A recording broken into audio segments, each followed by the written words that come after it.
I'm gonna call this meeting again to order. Ways and Means Fiscal Year 2026 Budget Discussion Meeting, Wednesday, April 23rd, 2025. This meeting is being recorded by the Ways and Means Committee. If any other persons present are doing the same, you must notify the chairperson at this time. I'll do a roll call of members. I'm here. Bottomley. Here. Councilor Mastrotero. Yes.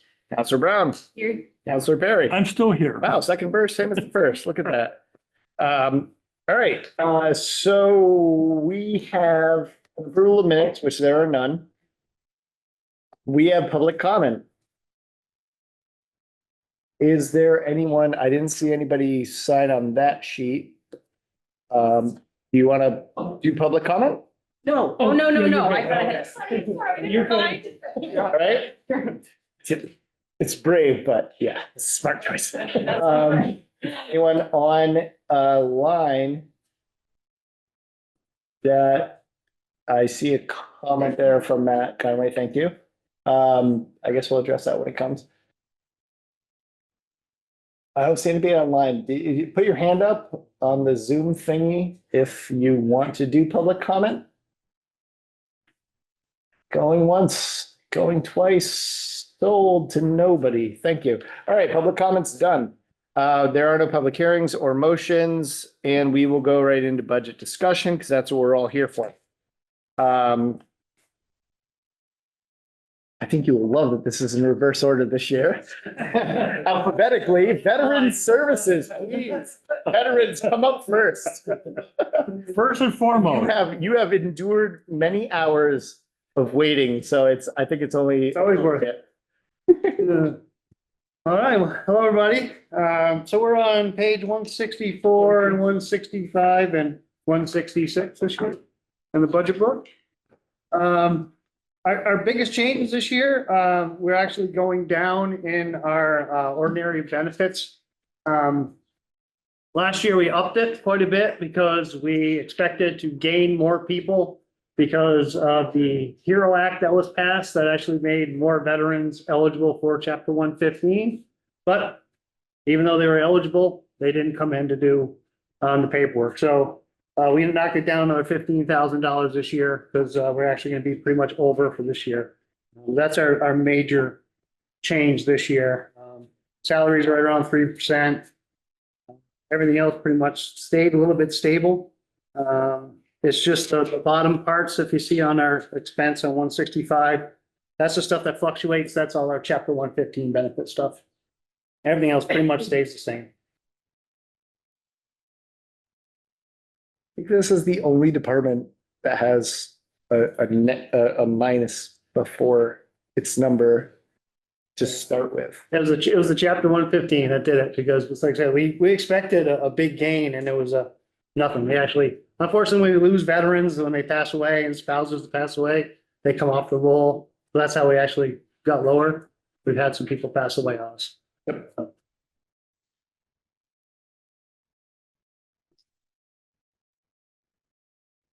But in theory, we should have people joining the ranks if they know about the program. Yeah, yes and no, yeah. So the big change was, Council Perry, was last year, something that was not honorable are now eligible. It was a big change to kind of match things with the VA, the state did. And then the other reason too is it's gone down is the inflation rate isn't as bad as last year. So we didn't have to raise it up as much as we always do every year. So it actually kind of brought it down. So, but we got the word out there. We did a thing with GCC TV to talk about Chapter 115. Anytime a veteran comes in our office, we're always talking. It's funny, their reactions. We say, well, how much money do you make? And they're like, what are you asking that for? Because we want to see if they're eligible for the program. Did you say that non-honorable discharges is no longer eligible? They are eligible. They were not before. You had are. Okay. So now, like if you have a dishonorable discharge, you're not. But if you have a general. Or just under other than honorable conditions, they're now eligible, which they weren't.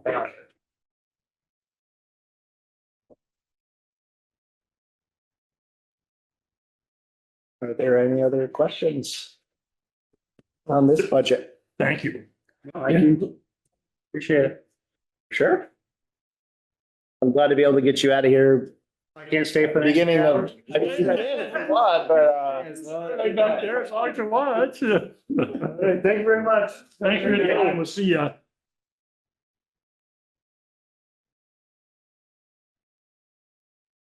All right.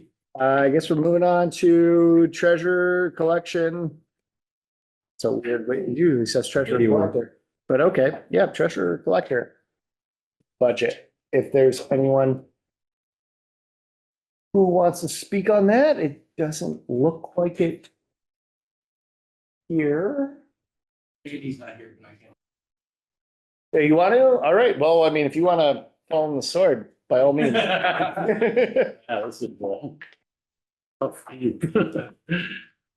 So, treasure collector, as you know, they've been in a lot of flux over the past year and a half, two. We finally found someone to actually take the job as treasure collector, Mandy Witten. So we're lucky about that. FTEs have not changed in that office, however, due to the need for due to the high traffic and the high public contact within that office. We have a treasurer, assistant treasurer right now to kind of, well, one wants to take a vacation, the other one will be here. So that helps. And frankly, not much else has changed in that department. We are working to improve customer relations. I think you'll find that when people go in there now, they're a lot happier. Yeah, they smile this now, so that's a good thing. And then we. Pay their taxes. Well, we try to make it pleasant for them, you know? And then what we also have been trying, and we're working on with that department, is to bring them into the 21st century. A lot of the processes in that department are very manual, very clerical oriented.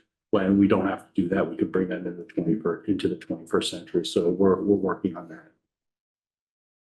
This is page 81 to 85 for anyone who's looking for it.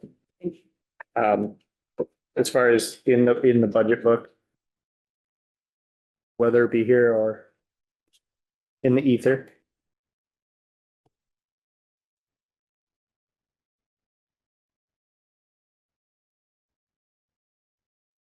I don't know if you could answer this or not, but if looking at the past history. Yeah, I noticed The that. expense line used to be pretty high. It was like 52, 61, 45, 22 through 24, and then there was a huge cutback in 25. And then it's gone up a little bit again. But it looks like it's kind of been all over the place with expenses. Yeah, I don't know that history right there, especially Right, with the the turnover. too. 24 to 25, but there has been a tremendous amount of turnover, right? And I noticed that it's gone up, well, never mind, it's not even worth it, it's $10. Never mind.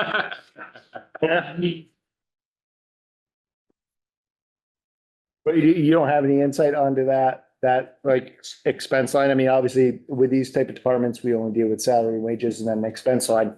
Mhm. And with an expense line going from over $60,000 2 years ago to now 27 and then 35 last year and then now into this year. I mean, because on paper, it looks like a 33% increase this year, which is really not. Yes. If you look at 2022, 2023, those were, I mean, it's like a 40% decrease, Mhm. really. It's almost half of what the budget was in 2023 for this department. And do you know of, and I'm totally throwing you on the spot here. No, that's okay. Is there do you have any knowledge as to why that has almost gone in half? Not off the top of my head, from 23 to 24 to 25, but I can find that out for you. Yeah, I'll let you know exactly what's going on with that. Because that's, Mayor have any?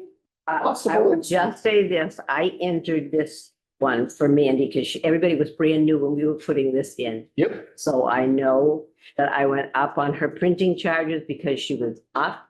Mhm. And the other expenses, I believe, were for like bonding, et cetera, expenses. And I don't think that we were taking that right out of that line item. So did they get, because I'm seeing, I mean, I know you've only been here for the last two Yeah. cycles, so let's just say while you've been here, the budget for the expenses has been significantly lower.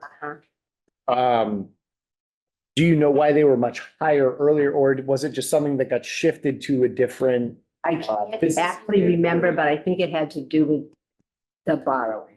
And what I do remember was, because I told her she was brand new, I'd enter it, so I went back and looked at what we'd used for the last 3 years, which is what I always do. Right. Go into the little things and look at the boxes and see whatever people put in there, did they use it? Right. And so that's why I went up on the printing and the other one.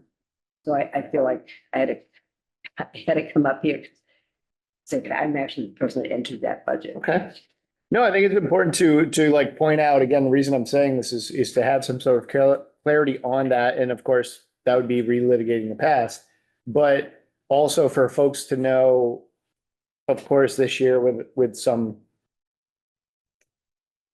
I don't know what word I want to use here, controversy in how we're going to spend our money. Yep. This one showing a 33% increase is not actually a 33% increase at all. It's only reflecting what was last year, which was already a dramatic decrease And from the other years. what was do we know what the other charge was from the year before? I should have to get the other budget. 23 was 61,000. Yeah, we had It had to do with. 52, 61, and then it went to 45, and then all the way down to 27, and now we're looking at 35, which is still lower than it was 4 years ago. Yeah. So I mean, with a look back like that, I think it's important to point that out. We can get that, I can get that answer to you by next. Thank you. Okay. I know this is finance, but the customer service part is very important. So thank you Yeah. for mentioning that, people walking into the office, that's the first impression they get. Right. So it's important to have a cheerful, friendly Yeah. customer service. Especially when you're giving them their money. Exactly, yes. No, it's, they're a good group down there and they're genuinely pleasant to be around, so it's, All right. I'll work on that other question. It would just be good to know. I mean, I don't think it's like, worth writing home about, but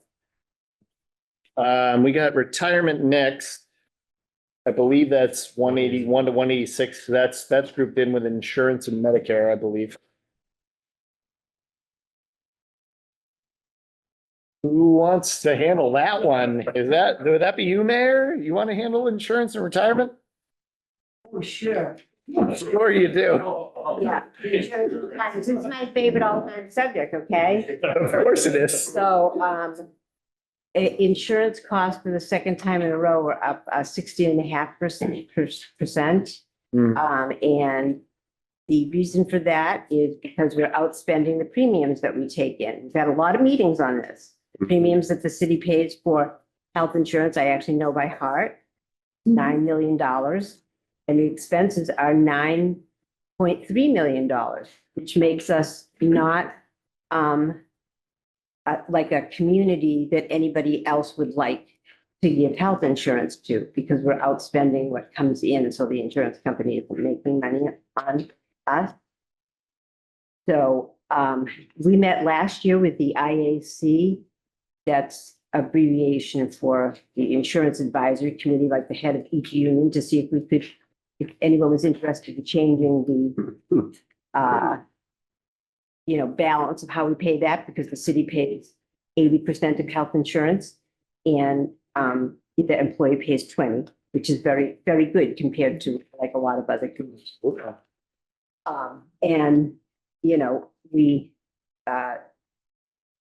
We had some unions that were interested, but we needed everybody to be interested in that. And they asked us to go and look at other insurance companies. And I forget what the names of them were actually, but none of them wanted us because of that. So that was the best that there was. We have a lot of, people that they're sick. So there's like 10 folks that they're having their worst year ever. And that's really costing the city a lot, but we're hoping we have a medium age of the workforce. I don't actually know that, but I'm sure that somebody could find that. And then, yes, I don't know what it is, but it's an older workforce, and we are not the only municipality that is dealing with that. Right. So additionally, you'll actually see that it's in the book, it says it's up 20%, not 17. I'd like you to note that. That wasn't, what was entered last year actually wasn't the full amount that went up, so we had to cover for that as well. And we are in the minus right now this year in health insurance, which is unusual. You know, where, you know, you do the whole budget and then you hope at the end that it all balances out. But in that one particular thing in health insurance, we're in the minus Could be some less free cash this year, that's what you're saying. on that. And yeah, we don't know how it's going to be. I don't know how all of it comes about, but most of it. And then, so that's why that's up as high as it is. And then on the retirement, you know, we have this, it's like an actuarial scale.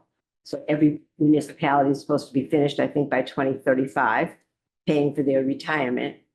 And, you know, that was up about, I don't know, 500,000, I think, a little more. Let me look on that page, whatever it is. So we're essentially being like penalized because some folks are above the limit of infirm. Well, no, it's, Like, I mean, that's what it sounds like no, it's, they're drawing down on the insurance. you would have just a like for years, for 10 years, I think they said that this is the health insurance person. Mhm. Our insurance went up about 3 or 4%. Right. And then when, you know, when people having bad years, that we're using all the insurance, all the money that goes in plus. So that's why the premium went up. I have a question. Yeah. Health insurance. Okay. There's other municipalities and obviously corporations that do this too. A buyback program? We did talk about that. About 3 or 4 or 5 people brought that up to us. And, actually, I can't explain all of the reasons why we're not going to do that. But, I asked about it because other people asked about it. You had to have a big pot of money aside to be paying all the people if they weren't going to do that. But I think the attorney thought that wasn't the best thing to do too.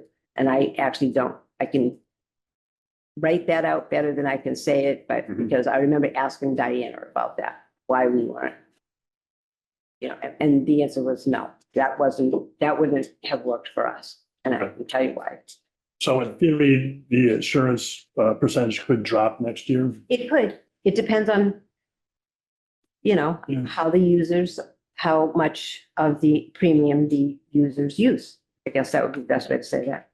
Right, I think that's one question I get asked from folks. Yeah. You know, at times are like, I mean, and once you go down, you're never gonna go back up, is what I keep telling them. Like, we have a really good system in Greenfield where we are covering 80%, Yep. right, of our employees' health insurance, which is almost unheard of It is. nowadays. And so there are some folks who will say to me, well, why don't we drop it? Why don't we go to 75 or 70 or whatever? And that would make up for the increases. And I have to talk to them about, well, that's a citywide position. You have unions that are involved in it. It's not as cut and dried as it may seem. And that is, to be frank, with some of our positions that we have in our municipality, we don't pay the highest rate. So our benefits become a reason why people would want to work here. Even if our wage rates aren't as high, they at least know that they get that part of it. So it's almost like, I remember going to restaurants at certain points. It's like, every so often the cost has to go up on the dish you get, but they were increasing the cost and then like lowering the portion at the same time, I'm like, you can't do both. Like, so that's what I feel like we would be doing is increasing the cost and lowering the portion and giving someone a smaller meal at a higher price to come and work here. So I understand why we don't, but it's a hard nugget to like, to send home to folks when they're asking that, when they see that the costs of everything's going up. And then, you know, we're running into things with this 20% inflation on health insurance that, you know, folks are concerned about schools, they're concerned about services and where are we going to find the money and all this stuff. I think it's important for that to be more of a public knowledge, because I don't think a lot of people get that part of it. I don't think they understand how it works, so to speak. And I don't know if as a city, as a council, as a mayor, like if how we can make that more forthcoming with the dissemination of the information. We have really good health insurance. We have really good health insurance. We cover like our employees very well. I'll make a little announcement right now. We're all watching, he's out there too. When we hire, next year, when we hire an employee, and if they're on a family plan, the city will be paying $28,000 for their health insurance. If it's just them plus one person, it's $20,000. So that is a really good benefit that we give to the employees. That's why every time that we're adding another whole FTE or someone, who is going to be taking the benefits, I think long and hard about it. Additionally, in this economy, to get, all unions to vote for a change, I couldn't even ask. I thought when eggs are $10 a dozen, I can't ask for a different, ratio of the health insurance. They're to go to try to buy food right now. Yeah. It's unbelievable. So anyway, that's. I just think like I said, I appreciate it. I think it's important for people to hear those type of things. Like, this isn't like 1 + 1 is 2, No. It is difficult. It's difficult to navigate the finances for a city. So it's not, swapping cars for kids or whatever people want to say. There's a lot more ingrained in that. And so I appreciate what you do ahead of time presenting this budget and the work that you and, Stephen do to really like solidify. You're making critical decisions.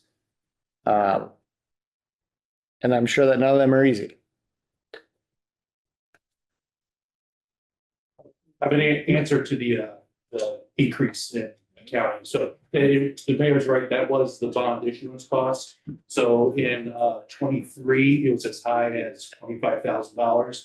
It went down to 15, it's down to 10 now. And the reason is because we use a lot of the bond premiums in order to pay the cost of the bond issuance. So we're getting money, bond premiums you pay.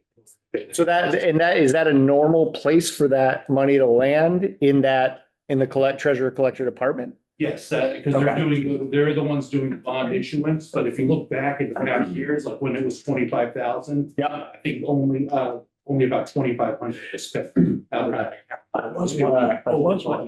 That's just like a weird. Yeah. Weird pocket that has to be set in, even though that's not really their department that's being funded. It's just to fund the bonds. Exactly. Okay. Well, you learned something in your 4th year. 174. Do you have any other questions about the retirement insurance and whatnot? All right. Thank you, Mayor. Thank you, Stephen. Can't not do this. It's Parks and Rec, man. It's Parks and Rec. There's a whole series about it. It's hilarious. Can't do recreation parks. But anyway, thanks for joining us, Chrissy. Of course. I am also happy that you're going in reverse order. Yeah, I know. You have set out for a long time as well. Yeah, so I mean, mine's pretty simple, pretty straightforward. We have people and we have a few supplies. I don't know if you have any in-depth questions, but, I just want to thank you because I know you guys do a lot on little. But the morale that you guys provide to the city and to the public who come to your events is just, it's money can't buy it. You guys, even though you guys are operating on a shoestring budget and, you know, breaking piggy banks to find a couple pennies to help pay for stuff, you do a great job, city. thank you. You have a great team. Yeah. Couldn't do it without them and our commission, rec commission. Yeah. So is there anything different in this year that you want to point out to us The only thing in is, particular? the mayor and I, found a discrepancy, so we're working on, an error with our, because right now it says 3.5 or 3.49 people, Oh, 100 people. We're correcting that to get it 4. to 4. Oh, okay. Oh, yeah, it looks like you lost 0.51 person. Yeah, yeah. Very specific. Otherwise, all the expenses and everything are exactly the same. And are those seemingly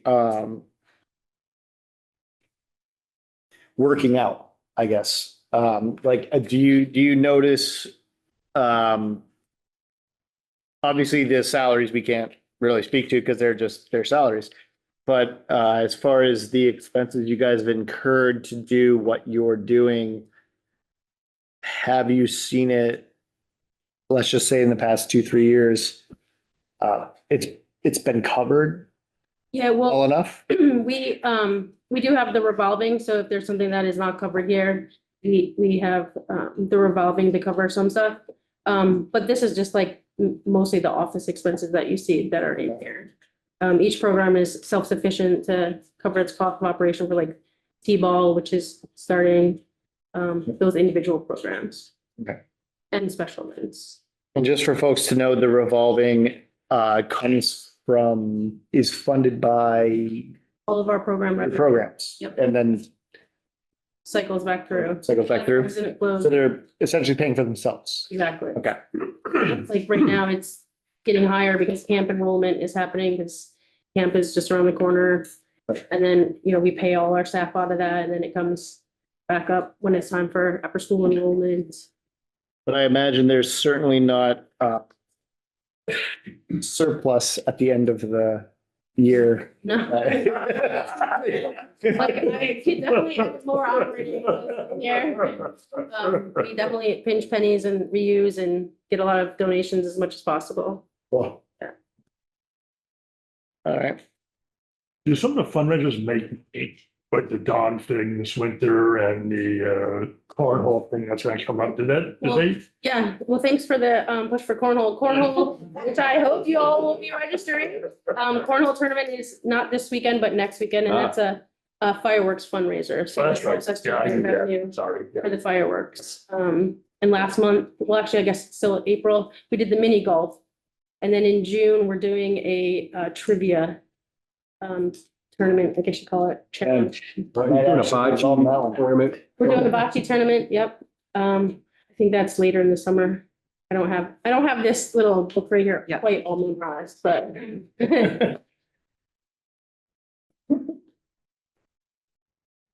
Cool. All right, I like that it's at the front and it's short and sweet. Thank you, guys. Again, thank you very much. All Planning. right, we're moving on to planning. 95, I believe. Got 95? Yeah, thank you for being on top. It is Yeah. 5 to 102. Put it in here. I said I would cover planning. What? We have to hear from you again? If you had any questions on it.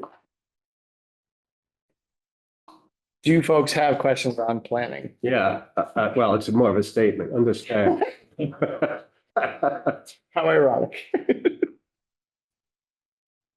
Yep. Okay.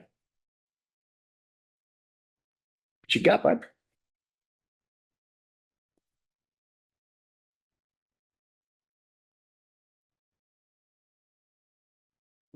There's a wonderful, Jessica's the new conservation person, and she's fabulous. I just want to tell you that. Very nice. And I hope you all get a chance to meet her sometime.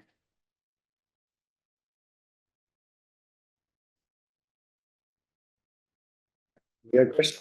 No, just, the accomplishments and the goals are impressive. So it's nice to see that the department's turning stuff out and doing good work. Stephanie's in the waiting room.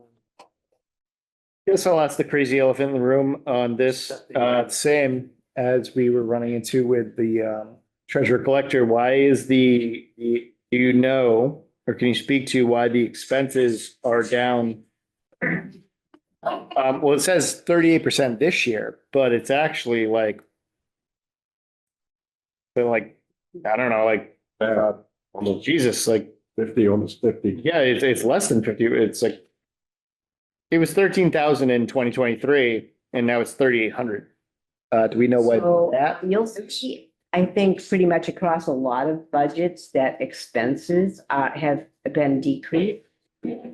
I think that is like pervasive through them. The department heads themselves, and then me also helping. Yeah. With that. Okay. Yeah, right. I just go back and look. I actually can't remember each one, but Sure. would go back through and look at if they hadn't used something in 3 years or it was less than that amount, Yeah. it would go down a little bit because we don't want to be having that if we don't want to be taxing the taxpayers if we're not going to use that. We want people to have enough, Right. but Well, I certainly, can't speak, I don't think that I had anything to do with Eric's because he entered his. So he must have seen the same pattern himself and done that, by himself, because I didn't have anything to do with that one. And nor did I have to make a reduction there that I recall. it certainly makes sense with the timeline, because I'm remembering, like I said, in my 4 years here, when I'm seeing actuals from FY 2022 and then 2023 and 2024, and I'm seeing this gigantic, almost a doubling of the expenses line from 2022 to 2023, it's not surprising to me why we had like almost $4.8 million in free cash. Was we were severely overtaxed during that time period. And so we all paid for it. And then it came back as free cash, and then it's like everyone's like, "Yeah, free cash, we can spend it somewhere." But it's like you essentially drained us, not you, the city itself, like irresponsibly spent. I think needs to be pointed out during that time period. I mean, that's almost double. And then coming to, sorry to use the term, but a come to Jesus moment, like 2 years later, 3 years later. We need 3,800 to run the expenses of this department, which was half the amount of 2022, which is less than a quarter of the amount that was put in 2023. Like I think it's very important for people to know that that's the history of where our money's gone. And I don't think it shouldn't be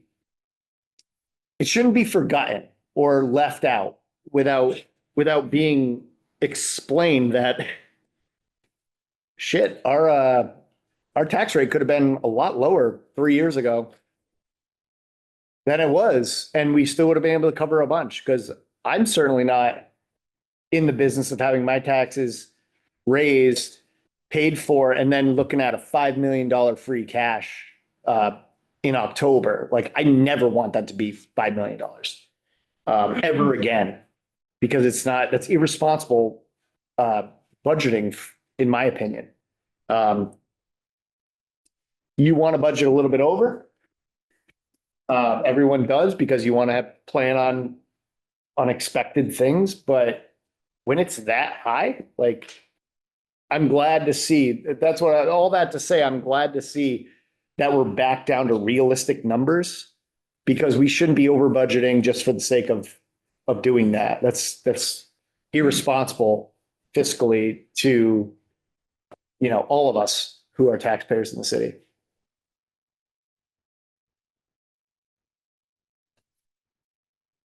So if I see that with the rest of the other departments, I'll be happy every time. And some of them were tough, and I said, if they're behind, I don't want people to ever do without. We can always come back to you if we know something else. Or if there's some way to transfer something, because I did a couple and like, oh, I don't know if I'm gonna have it. And I thought we're all working together to make sure that the wonderful department heads have what they need, but also that it's responsible. Yeah. Thank you again. I bet you will be seeing you here. Right back up. Why did you move? Because you're probably gonna be back up. Licensing, we got 9395. Hi there, I'm Matt Conway, Communications Director. I work closely with the Board of License Commissioners and the Licensing Commissioner, so I will be presenting the budget for you this evening. Super. The biggest increase you'll see is the licensing coordinator position had an increase in salary. It pretty much is more in line of parity with other administrative positions of this ilk. Advertising expenses is for legal notices in the paper for Board of License work. Office supplies for general office supplies, there's about a third of it is a cushion in case there's any major expense like a printer or something like that. And then the mileage reimbursement, that's something that can probably be cut. The coordinator said it was used more frequently during the pandemic. Sure.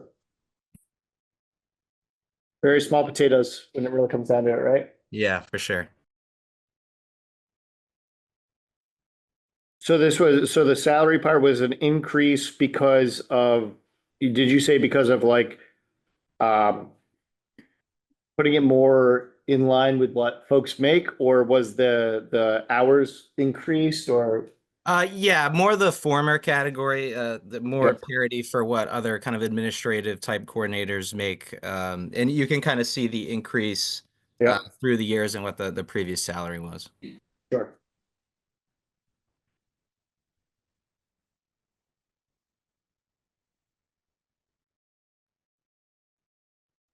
I welcome Anybody else any- have questions on this budget?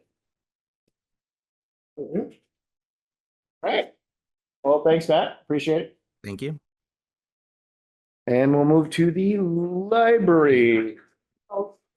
I actually prepared a PowerPoint presentation. Oh, Class. I am not going to put it in.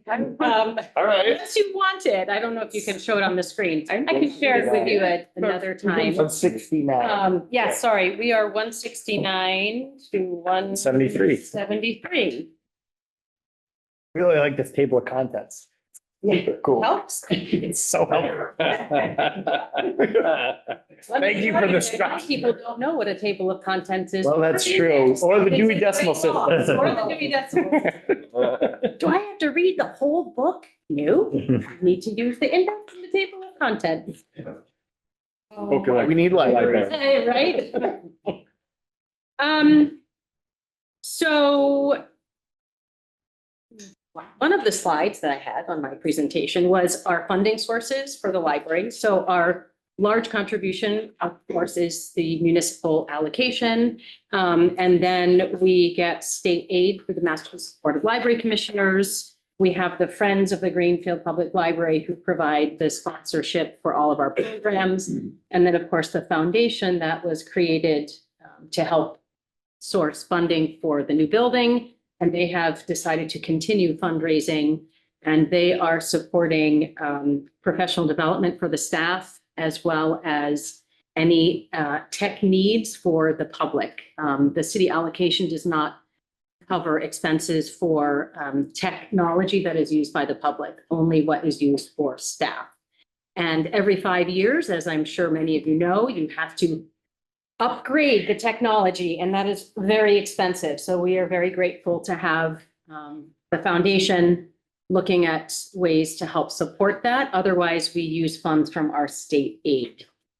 The reason I bring up state aid is because my budget every year has to be also taken into consideration the requirements for state aid, which is through the Massachusetts Board of Library Commissioners, and we have to see an increase of at least 2.5% in our allocation in order to be eligible for state aid.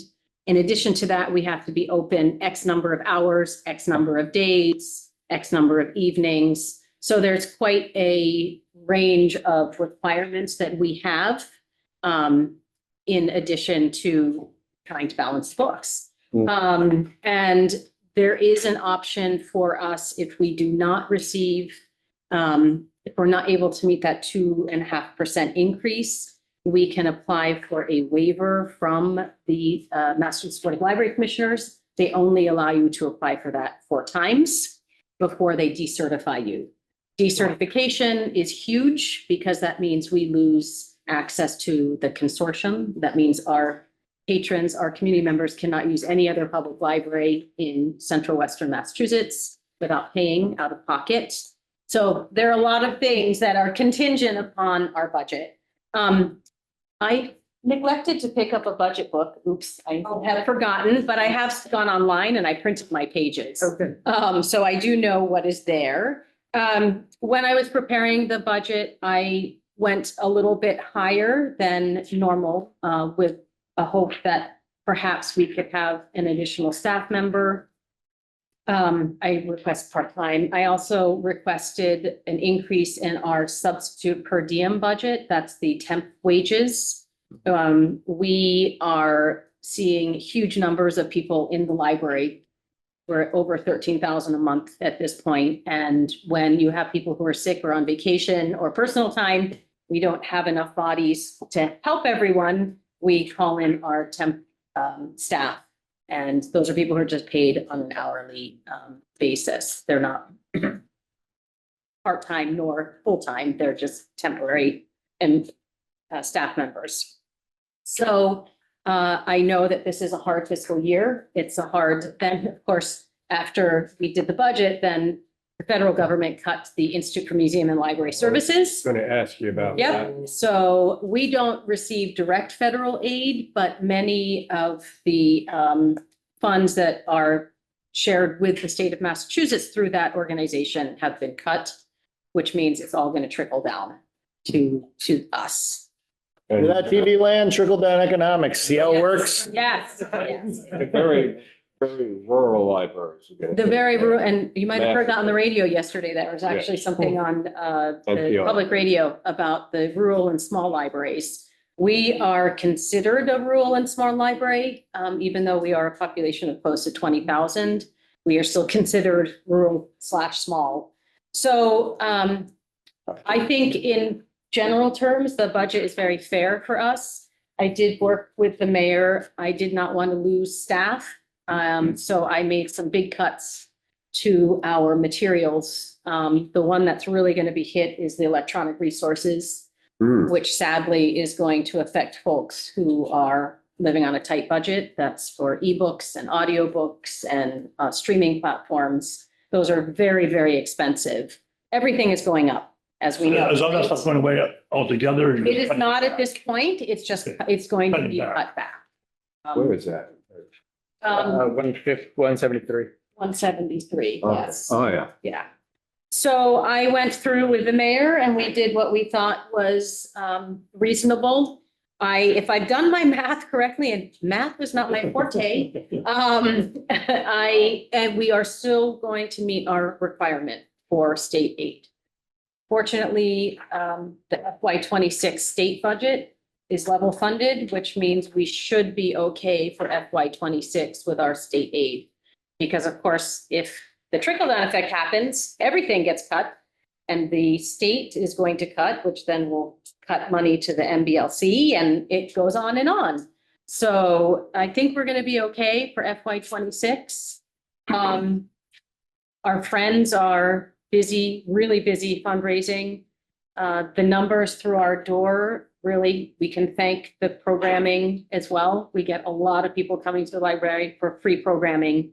And so I'm really grateful to the Friends for all their hard work fundraising to support those programs that are free to the public, and they are all ages. And that's great. I think that's it. When you were here last year, you were talking about some of the building issues that were left over from. Oh, we still have some building issues, but they're getting resolved. Okay. Anything that you're concerned about, or is it just? No, I think we are good. Those You know- panels get replaced that we talked about? Most of them have been replaced. I'm waiting for Handicap door some. was another issue. Those were put in. That's been good. We are doing signage internally. We had gone out to bid and that was a disaster. And we decided that we could do it in-house for under $4,000 versus almost $100,000 for an outside firm. So we now have signs telling people what's on what floor, where to find the bathroom. That's the biggest question we get is where is the bathroom? And it's going to be fantastic. There are a couple of other projects that are close to conclusion. So yeah, and you know, it's a very heavily used building. Yeah. So I feel like it's already falling apart and that's not a criticism of the city. That's It's just just the way things are made these days, right? So It's been kind of a quiet year, but there have been a few controversies. When you cited the numbers, do you include some of the visitors who stay there? for those are other based on reasons? door counts. So we Door actually, counts. probably the best investment we ever made was in an electronic door count system, software system, and it tells us by the second. Okay. And you know, we're open to everyone. That's part of the mission. That is the mission of libraries in general. I would say 99.9% of the time, everything is fantastic. And then there's that time when it's not. And I think, you know, we all recognize that there's a lot of uncertainty in the world and, you know, people who have a more difficult time than others. And honestly, that is not a problem until it's a problem. And, you know, we have the wonderful PD who come and help us when it becomes something that we can't take care of.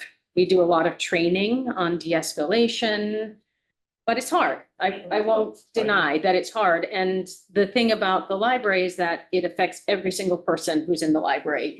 And I like to say that we serve ages 0 to 100 plus.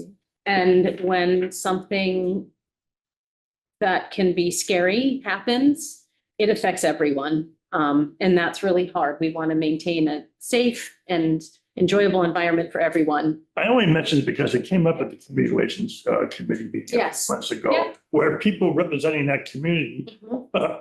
were empowered to talk about it in a proactive way. In a positive way. In a positive way, saying I- that they understand the issue and they Yeah. raised a few issues that they thought maybe they could intervene with. So there is discussion going on, which is encouraging. This is- With the police department. Sure, You and know. so what we see in our library is no different what any library sees across the country. It's just, I think because we're a new library, and I think there's becoming more need in our community rather than less need. Our doors are open and it's a big space and people know that they can come in and out, and that's fantastic. Like, I'm happy for that. When there are issues, you know, sometimes there are issues because folks want to come in with their dogs on a cold day. And rules say, state law, we cannot have pets that are not service dogs, and that is not an emotional support animal. That's a service dog. And I totally understand with folks, where are you supposed to go when it's freezing cold and you're temporarily living outside and you have pets? And we're open to the public, and that's when sometimes conflict happens. So I'm like, I'm sorry, you can't have your pets here. Sure. And that sometimes makes people upset. And I agree with them. It's upsetting, but it's also upsetting for people who might not like pets to have pets in the building, right? So we have to find a middle ground. And I don't think that, I think it's a community issue and it's a community solution. Yeah. We can support during our opening hours people as much as we possibly can. And outside of that, I think really as a community, we can work together to find solutions. Every time I go in there, customer service is excellent. People are caring, people are concerned, people are asking, do they help, that sort of stuff. So it's a nice. Customer service is like the number one thing. When we get a lot of applicants for our positions, And we get people with PhDs and MDs, I'm not kidding, and to do like a part-time evening job, and they all say, I love books. And typically what I look for is someone who's had customer service, who knows, who's done, working in a shop, in a restaurant, in a hospital, places that where you interact, and you have to be quick on your feet, and you have to be able to serve all different populations. And that is so much more important than, loving books is great too, but we don't read on the job. A lot of people find that, they're like, oh, it must be nice to sit and read books all day. It's like, we actually don't do that. We select a lot of books. Hope you don't. Who does read books? It's been a year since I read a book. I listen to books. I listen to a lot of audiobooks while I'm making dinner or walking my dog, but, so that's the situation in the library, and I feel confident that, we're gonna be okay. And in fact, I think we're gonna see higher numbers. I'll be perfectly honest. If people start experiencing harder times moving forward, harder economic times, I envision us becoming even busier than we already are. And I hope we're ready for that. I'm really pleased that the mayor did increase our temporary budget line, because we need to know that we can get people to cover when someone's out. I also think it's important to point out that, $35,000 cut to your expenses is not nothing, right? I mean, it's about 20% Yep. of your overall. So I again, think one positive. for the folks out there, Yes. just wanting to say, like, when we're talking about when the cuts are being made to certain departments, they may be overshadowed by the hyperbole and the narrative that wants to get put out there. But these are things we're talking about. Like, you just lost 20% of your expenses budget. Like Yeah. that. And you're saying we'll make it work. And that's what we're encouraging all departments to do. Nobody wants to Yeah. have to take a cut from what they think they're going to need. But this is how it works as a whole is, unfortunately, yes, it's 35,000, which is a lot of money to me. It's Yeah. not a lot of money on the, $67 million budget Right. or whatever, but I think that's what we spoke about also, is that the human capital for me right now is more important, to be able to serve people. absolutely. And I think that because we're part of a consortium and we share our materials, just like Christy said about the rec department, if there's a group of people who knows how to use a little bit of money to go a long way, it's libraries. We're used to this, right? When it's like, what gets cut in schools, it's usually the music, the library, the arts, right? Right. So we're kind of used to that. I think what we need to remember is that we have to have a community mentality and not a me mentality. So if we need to reduce the number of reduce the number of ebooks you can borrow, then we have to do that. Right. Because it's for everyone, it's not just for you. And yes, it may impact you, it might make you upset, but in the grand scheme of things, we'll all get something, right? We may have to wait a little bit for it, but we'll all get a piece of the pie. We just might not have a bigger piece of, like you were saying before, like the bigger charge for a smaller amount of food. Right. We're just trying to find the balance for everyone. And we just did, the Massachusetts Board of Library Commissioners just shared with us a way to calculate our return on investment. And I know that's a real financial term, ROI. ROIs, yeah. ROI. But we plugged in all of our numbers from fiscal year 24, and that was actually on my slide. I will send it to you all. Our return on investment is 604%. Wow.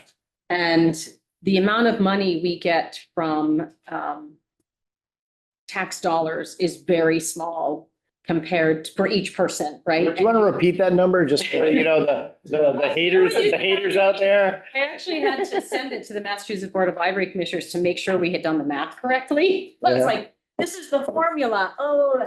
And it came out and they said, oh, yeah, that's really, really good. 604% in return on investment. So we, everything is going to go up. Books go up every year. paper. Better than the NASDAQ's doing, so. Yeah. Good. So, and actually, just as an aside, one of our biggest advocates to reinstate the Institute Museum and Library Services is publishing houses. Why do you think that is? We're their biggest purchasers, libraries. And if we lose budgets and we lose money, they lose a lot of their clients. So they are active, pushing to get the, that department reestablished. So we'll see what happens. Yeah. And thank you for the bumper sticker slogan, community now. Community, yeah. Thanks, everyone. Thank All right, you. thank you. 80 seconds. You didn't even need your slides. Look at that. I'm gonna send them to you. That's cool. They're good though. Cool. You should send All them. right, we got IT on 80, what did you say, 87, Mike? Thank you. Pekin, you're gonna take this over right away, aren't you? Oh, I am not. We got, we're, Count I don't see pages. Fernando here, but No, he said he couldn't come. he's not in TV land either. Mayor, would you like, or Steven, would you like to, which one of you would like to fall on the sword of IT?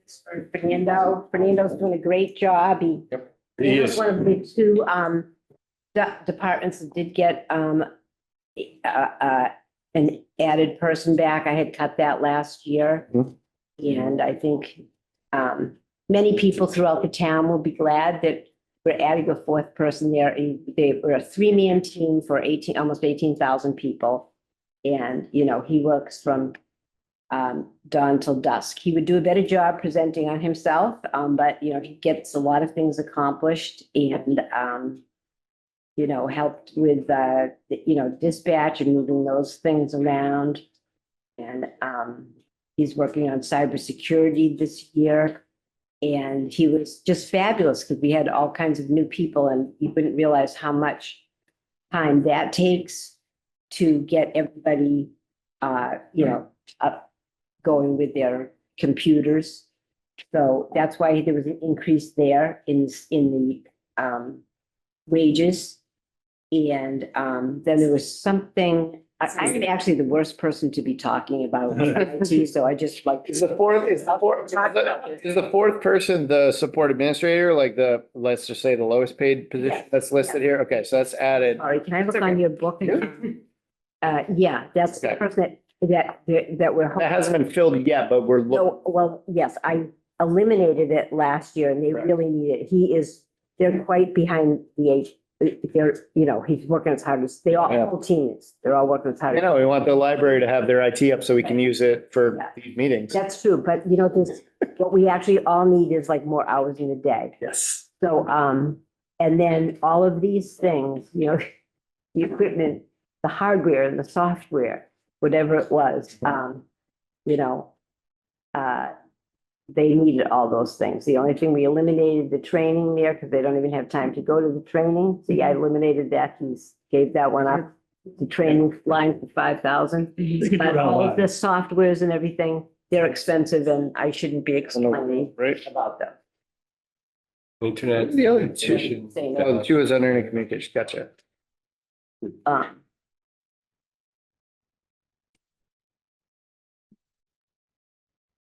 And me, does anybody else have any? I don't know why it is, but, the internet / communication down $2,000 is, do you know why he did that? Or, I was on everybody, but I cut this one, I cut there. I said, so why did I go down? well, was it you or him? Yeah, no, It me. was you. Well, Well, obviously. put it on you're- the you're left. mayor. Yeah. They put it on the left and then I said, yeah, that one, I tried to reduce a couple of other ones and I really couldn't. So that one, I think there's just 2 line items there. I don't actually. Yeah.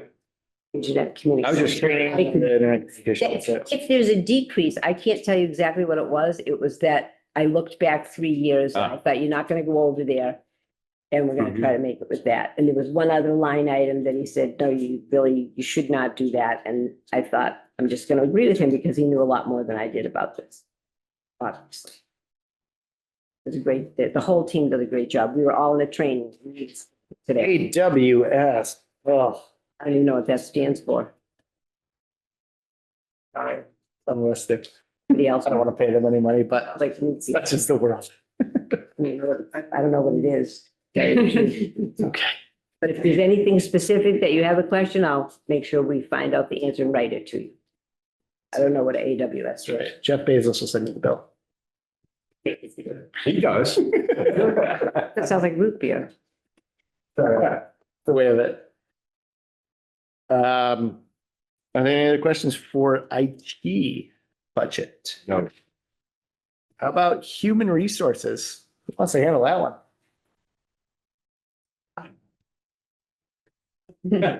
So, yeah, Diana, her, Eighty-five. 85. Okay, can we share the book? I know I have my book up here, but we might as well be in this together. They still have the same number of people. Salary line increase just commensurate with the level of work that they have to do. They did 3 contracts this year. Police, you have no idea, police, fire, and dispatch. Just the work that they do for negotiations is unbelievable. And it's one of the, I actually wasn't expecting this. It's one of the things that you spend the most time on, or it is HR issues. It's enormous. And they're fabulous. They got every I and cross every T. And they're, you know, Diana will be the one that's helping me with the response on that health insurance. They work a lot with that, with all of our benefits, and they make sure that everybody's taken care of. If they're, you know, if they're out, you know, they're injured or this, that, and the other thing, she makes sure that everybody's taken care of. And now it's open enrollment time. And so their expenses, their expenses are down so much that I'm hoping that they can manage with that. I've told everybody, if they don't think they can, you can come to our office for paper slips, but share and share alike. We're gonna figure out whatever it is, so, that's their salary. Can you tell me, because I've seen this multiple times, what's the 26.1 accrual? I've never seen that, and that's like 0.1 short of a marathon, so. This person, last year, when we were all entering our budgets in the year, you know, you have to enter it into Munis, then you don't put in just 26 times whatever it is, you enter it 26.1. One? There's a few extra days in the year. Yeah. Towards the end of the year. it spills over. But what does that accrual mean? Because like the other one had like a line through it, like in IT, there was nothing in that accrual line. But this one has, I mean, it's only $1,073, but like what would that be? Diana showed me how to do mine when I first got in, that she's told me there's a little form. Yeah, account for the leap year or whatever. There's a little formula, and that's what you're supposed to put in, like with the $1 per hour. Yeah. So it doesn't come out exactly times 26.1. But why is it only in certain budgets and not in others? I would just tell you, those people are they're exact and they know the formula. Not that, you know, that's why. Really? I think so. I actually think so. I learned from her. Some people just roll them in. Okay, some people put it into the normal FTE salaries. Okay. Yeah, well, I mean, guess I'm all for the extra transparency. It's fine. It's really, really, really good transparency. Diana, she gets an A for the day. She really does. Let me tell you, they do Yeah. a great job there. All right. Cool. Are there any other human resources questions on this budget? 150. You want to stick around for health? Oh, health is here. Health here. Right here. Oh, look at that. Hey, Mike, how you doing? How are we doing, everybody? Good, good. Welcome to the party. It's riveting. Glad to be here. Yeah, it's the best part of my day right here. You can't top this, John. So, you know, can't top it. What would you like to tell us about the health budget? Okay, so in my budget, most of my staff was staying the same. The only thing was we had an issue with it was part of the staff that got left out in the last budget. There was a couple of people dealing in it. I believe they thought it was a grant position. Somehow it was left out of the budget, but it was a greenfield position that was for a part-time inspector. But we changed the part-time inspector position into an admin assistant position for part-time. The only little difference there is gonna be the number is higher. I believe it's 42,100. Since it is gonna be part-time, that is gonna drop down to about 27,000 a year. So Okay. there will be some savings on that one. The higher number got put in, I think we were hoping to get a full-time, but we're gonna do a part-time Say admin. 27, Hank? Yeah, Yeah, so we'll do a part-time admin instead, so that will go down to about 27,000. Other than that, the staff will remain the same, just adding that admin for part-time. And then the only other changes that I made were our legal expenses went up 8,000, so now we're at 16,000. Pagers and telephones stayed the same, office supplies stayed the same, nursing medical supplies stayed the same. Clothing and uniform went up 500, because I'm hoping to have some more staff, so they'll need more clothing and uniforms. The meetings and seminars went up 1,500. That's also because I'm hoping to have a full complement of staff, so they'll also need to go to more seminars and meetings to get their CEUs up. And then we went up $300 on the dues and memberships, mostly for the same reason. If we have more staff, there'll be more dues and memberships to pay. Other Right. than that, those are pretty much the changes that we made for this year's budget. Right, so, so what was submitted and what I'm seeing here, you were saying the 42,100 position, the clerical one is only gonna be 27 grand, so, It will be about $28 an hour. okay, so we're looking at like possibly reducing this, uh, salaries and wages budget by 15,000 or so? Yeah, it'll be about 14,436, I think I have. Okay.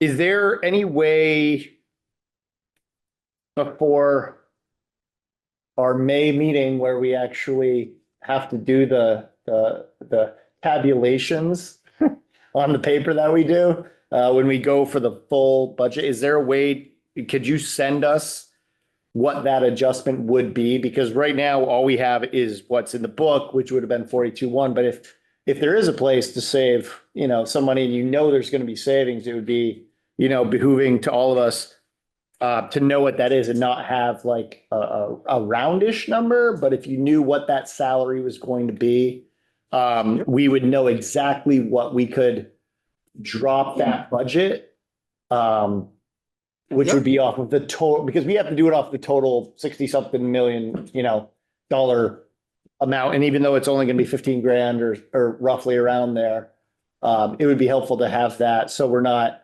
shortchanging you either on what you expect. Certainly, I can work with Steven and get you an exact number and get that out to you guys. Super, that'd be awesome. how's it going in general? It's good. We're busy. We're getting through our licensing season. So we're trying to get everyone on a renewal every January to get all the license and food permits renewed. So we've been working through that. I have some stragglers, but other than that, it seems to be going good. We've been collecting a lot more fees this year, so I'm happy to say that we've pretty much doubled what we've taken in last year already to this date this year. So that's looking good. And I'm hoping to get the inspector position and the admin position posted after the budget gets approved, and hopefully I can get staff in there. And then I'll have a full complement of staff, which will definitely be helpful. And out of my ignorance, I want to ask you, do the fees that you collect go into the general fund, or do you guys have a revolving account that goes back into? So most of our fees go into the general fund. The only revolving fees that we kind of keep are any kind of tobacco violations. They go back into tobacco enforcement. Gotcha. Cool. Anybody else have any other questions? All right. Anything else? Cool. Well, thanks for joining us and hanging on for as long as you had to. No problem. If you have any You're other H, so questions, you're like in the middle of the departments. yeah. If you have any other questions, feel free to reach out to me and I will get that change number to you as soon as possible. Super. Thanks so much. All right, thank you. All right, Carol, I know you're chomping at the bit over there. Oh my Come on, join us. Now the party can start. That's right. 108. Okay. Oh my God, what a different view here. So I guess if I can, I was doing some calculations, which seems to be the bane of my existence. I should be able to count something. But trying to calculate how much money has been saved by the projects that we've done. And I always say that's the only place I'm conservative because I don't want to overpromise things or whatever, but we're over $5 million in savings since the energy department, or since we started doing these types of projects. A lot of it's the solar farms and the street lights were huge. It's like 2 million of it. But it's just something I think worth highlighting. You say it's like a 600% increase or? No, I'm just joking. Yes, 604, wasn't it? 604, yeah, 604. Those numbers stay with me. I can't remember my phone number. And so I also have some other news, I guess, one of the things the mayor asked us to level fund, I have to say it wasn't easy, but it's level funded within $100, I think, which was kind of a surprise. But as you know, we pay all the utility bills, and so some of that is at the whims of Mother Nature, and but we also are continually working on different projects and things are changing that can increase or decrease. But the one thing I do want to say, these are always made, and I challenge myself to get as close as possible. So I did just do a checking in today, and we're doing pretty good overall. There are definitely some issues, and I'm spending more time on like I track all the energy, but I don't operate the buildings. So it has to be a collaborative effort, and there's different people involved depending on what's going on. But I would say that's almost 100% of my time these days. It's just trying to get on top of things and get them back in to where they should be. And I guess the other thing I just want to say is, did I say that? I don't think I did, but in checking through the budget, I was very excited to see that we're kind of on target with everything else. So no surprises, which that's always a good thing. And the other thing I just want to say is, I know the rates because I also procure the energy, but both of our contracts, electricity and gas, will be coming up at the beginning of 2026. And I just say that I don't need to gamble anymore because that's like nerve-wracking enough trying to predict and, contract. But especially given the market right now is incredibly volatile. So even our brokers are sort of like, So just going to do the best we can. And again, with electricity, it's for the whole Greenfield Light and Power. So there's a, not that it's not already high stakes, but it's for the whole community. So we always do the best we can. And I guess, I don't know, in the budget I'm seeing, it just shows what, I don't know, you can see what it was last year, and if you have any questions, I'll be as ready as I can. One thing I'd love to see is completing city vehicle fleet inventory. Oh, good God. So does that mean that all vehicles in the city would come through you when they're talking about purchasing new vehicles? That's already a policy. Okay, And we just send out a refresher on that because there have been so many personnel changes. But just to remind everyone, and I'm here as a resource, but we also have a commitment to the state as a green community that we have to comply. And they don't play. So we have to make sure that anything we buy meets the minimum fuel efficiency requirement. And now the next stage is to start replacing, which we've already started, with zero emission vehicles, which are in our case electric. We have another one coming, hopefully July. I calculated the amount of savings based on the actual usage of that car that'll be replaced with electric. I wish I had that with me. Sorry, it's been one of those days, but the amount of money each year that we're going to save just in fuel even though we're paying for the electricity or whatever, it's dramatic. And that's real numbers. So those kinds of things tend to play out. And so hopefully we'll just continue. Is there, I noticed there's a lot of, dashes with no Yeah, I was, no information on multiple buildings. I don't know what, like Federal Street School has no electricity anymore, or, I hate Munis. Sorry, yeah, no, user friendly, man. we all hate it. Every year I try to take things out that are no longer in existence. So for instance, the old fire station had oil, the new fire station does not. So Correct. that should be. Yep, that makes sense. We have propane for the fire station, which is listed later. Again, wood pellets. I can't tell you how many years I've been taking that out, and every year it shows up in the budget book. So not. Right, well, there's also like electricity at Federal Street, at middle school, at the Oh, okay, admin building. Solar credits. Solar credits, so they're just offset completely. And that's where we put them. I So looked there's no at the point. largest, yeah, Okay. yep. So I keep on top of that. And Okay. it covers a, Same thing with the library. 114 Main, 114 Main should definitely be out of there. I mean, we haven't been in there since what? nobody's been in there. Nobody. To clean it either. It's nasty. Place is a shopping mall. Exactly. Yeah. It's like. I mean, Best the old Buy. library is still here, so I apologize. I mean, No, it's. I did my part and Yeah. I just defaulted to whatever they call it, a full list or something. That's fine. I mean, it happens every year, and if this is the worst of this budget book, then that's not actually bad, because we've had really shitty budget books sometimes. Yeah. To be But blunt. it underplays the fact that we have several accounts that we should pay nothing on because the solar credits cover the whole bill. Sure. No, that's positive news.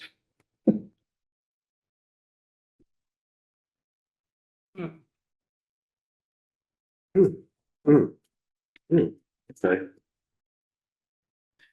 Are there any other questions on energy budget from you folks?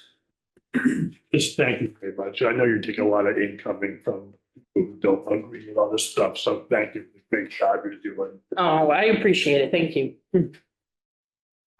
Handles them just fine. What? Yeah.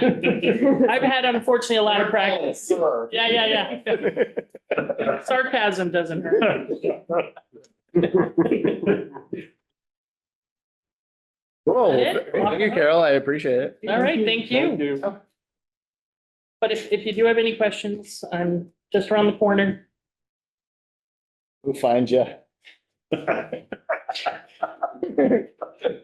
All right, Council on Aging, 162. Hi, everyone. Hello there. Hi, thank you for inviting me. I greatly respect and admire your process, and I know it's a tough year. I'm happy to answer any questions. Our budget is small, as you can see. The 2% increase reflects contractual obligations, pay raises for staff, level funded for the operating expenses. And I will say, well, I'm so proud of my staff because they do a great job. We all cover for each other. We're operating with 2.8 FTEs. Not that many years ago, we had 5 FTEs. And we are, our productivity is really good. I don't know how we do it, but we're doing all those jobs, even though we lost a couple of staff along the way. I welcome any questions. I do like to, if I could, just take the opportunity to talk a little bit about the department. I know that Ways and Means understands what we do, but I think folks may be watching at home. The senior center is in the organizational structure. The Council on Aging is in the Human Services Division. So we're alongside the Health Department, Veterans, Human Rights, Disability Access, and we approach our mission through that lens of human services. So just to differentiate, we're not a culture and recreation department. And that informs how we go about providing our services. There are over 5,000 residents age 60 plus in Greenfield. And we're seeing, and this will not surprise you, since the pandemic, and it's been escalating, increases in economic concerns related to housing, food security, healthcare access and cost, transportation, all of that relates to being able to safely age in place, which if you are an older person or you know an older person, we all want to stay at home. None of us wants to go off and live in a facility. So that's sort of where we come in, and we're helping people stay at home with those supports around the edges, like our lunch program. So, we had 40 people in for lunch yesterday and 30 something in today, a free meal. We are about to launch our farm shares program. It's 10 weeks of fresh produce at $1 a week. And that does include eggs. They get fresh eggs in that, which totally makes it worth it. Jesus. Last year we distributed Where almost was that? $7,000 worth of farmers market coupons. And so that helped the seniors, but also that's money that goes directly to our local farmers.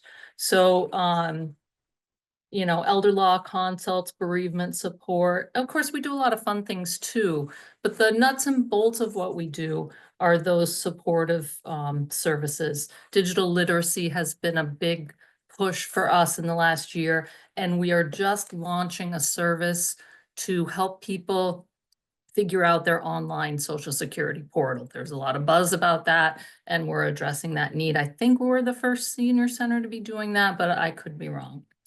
So, so that's sort of a thumbnail of what we've been up to at the senior center. I think you already did, but do you want to respond to the letter to the editor that was in the paper last week? I actually didn't read it, but some of my seniors have talked to me about, there was a question maybe about bingo and dances. Yeah, they're Something just like- complaining, they were complaining that there wasn't enough services. Enough services. Yeah, rec Um, services at the actual physical building. Okay. I think for the number of staff we have and the amount that we do provide, I think we're doing okay, but we always like to hear from our constituents. And the best place for me and the best way for us to address that is a phone call, a sit down, and have a dialogue. And most of the programs that we have, a lot of the peer-led programs, came to be because someone came and said, hey, how come you don't have this? Cribbage, canasta, mahjong, rummy cube, qigong class, Pilates. And we said, hey, that's a great idea. Let's see if we can make that happen as long as it's financially feasible. Thank you. Thank you. I did have a question. Do you know how many people applied for the senior tax work-off? That changes every year, but lately it's been between 50 and 80 that apply, and there is room for just 20. Yikes.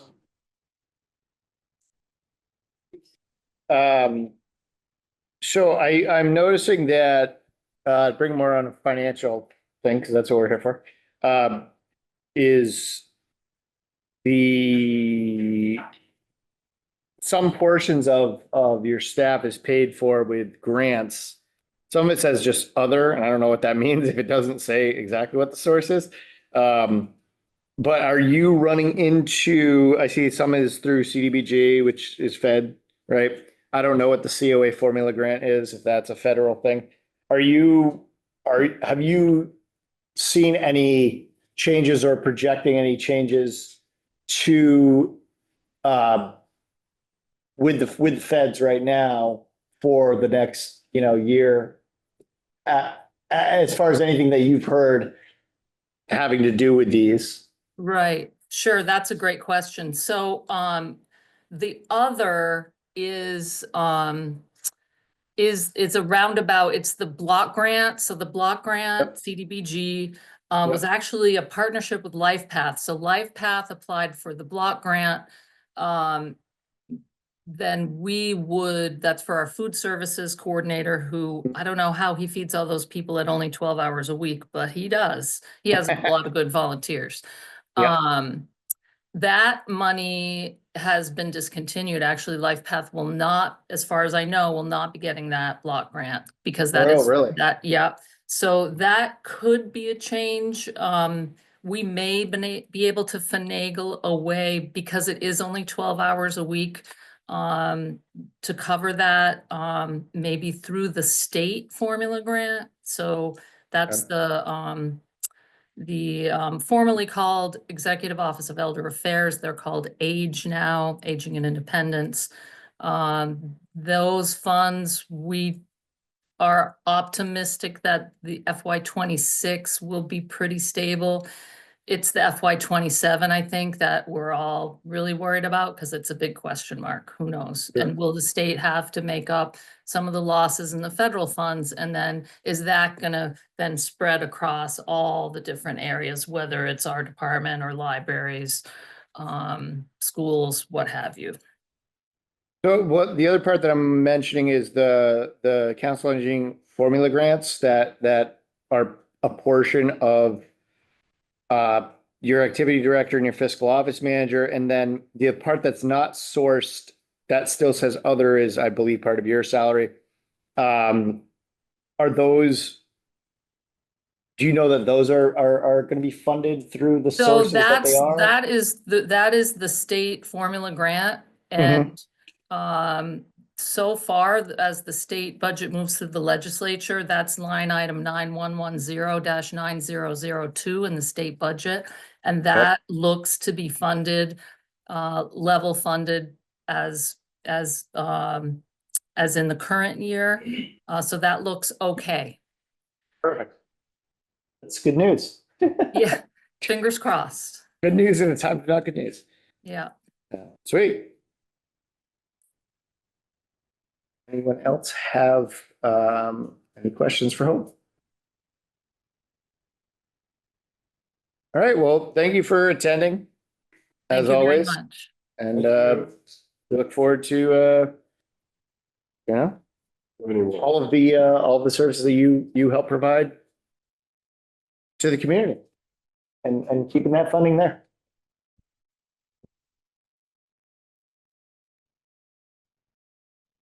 We're gonna skip past community economic development. No, I'm just kidding. It was already not enjoying the reverse alphabetical order, so don't blame me at 8 o'clock at night. See, it's nice to have fun at these really boring meetings. At 8 o'clock, no. 71. Who knows the page, 71. So my. Even 71 is a boring number. I'm just joking. I'm not feeling the love tonight. My budget is pretty self-explanatory and straightforward, but I will flag a couple of things. Since you was talking with Hope about grant-funded positions, you'll note that my staff, we have 3 of us whose salaries are paid either all or in full through CDBG funding. One is paid 100%, one is paid 50%, and mine is paid 60-40 split, 60% to the city, 40% to CDBG. We are feeling very confident about that for FY 26 because it's they're federal funds that get paid from HUD to the state, and that payment has already been made. As Hope said, FY 27 is just the big question mark, and this feels like a unlikely program to be cut, but I feel like every day something unlikely happens. So anything is possible. Another thing to flag for you just in this graph of salary and wages and expenses, I think there was a typo because it makes it look like I requested like $300,000 worth of expenses. That I had them. No, we didn't. So I just didn't want you to look at that and think, I don't know, I was doing something crazy. What I will say about my expenses, what the mayor and I settled on was 20,000. Of that 20,000, the vast majority of it are required fees that we pay. So my department pays all of the licensing and annual fees for the kiosk on the common. We also pay it for Visit Greenfield MA, and we pay an annual DEP fee for the Lunt property, which has somehow wound up as a line item. I think planning and my department have sort of tag teamed. And so it's been in my department for a couple of years. So I think we cut sort of all of the extraneous dollars, but there are certain things that are coming out of my department that were just uncuttable. What the kiosk, what are you paying annually? The kiosk, it's a small annual fee. What I don't call wanna the giant cell phone. Guess, sorry, the giant cell phone out there, yeah. I would have to get you the exact breakdown. I have it in my budget, but there is, I believe, an annual fee, and then we set aside some dollars so that when things need upgrading or they break or whatever, there is a line item that's just for that kiosk. Similarly, a line item just for Visit Greenfield MA. Curious. No, that's okay. You'll be unsurprised to know Christian was the first one to catch it. And I guess I would also just highlight that I have a wonderful team who brings in a lot of grant dollars, both to our department and to a lot of the departments across the city through CDBG funding and other grants. And I'm just proud of the work that they do. So happy to field.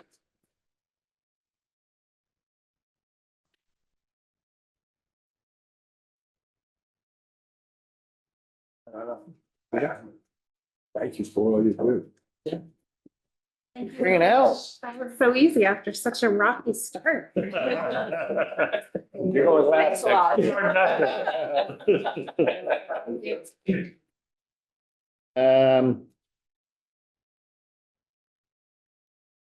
All right, the clerk, I think she actually told me she was not going to present anything anyway. 88. But it's 88. 88 to 93.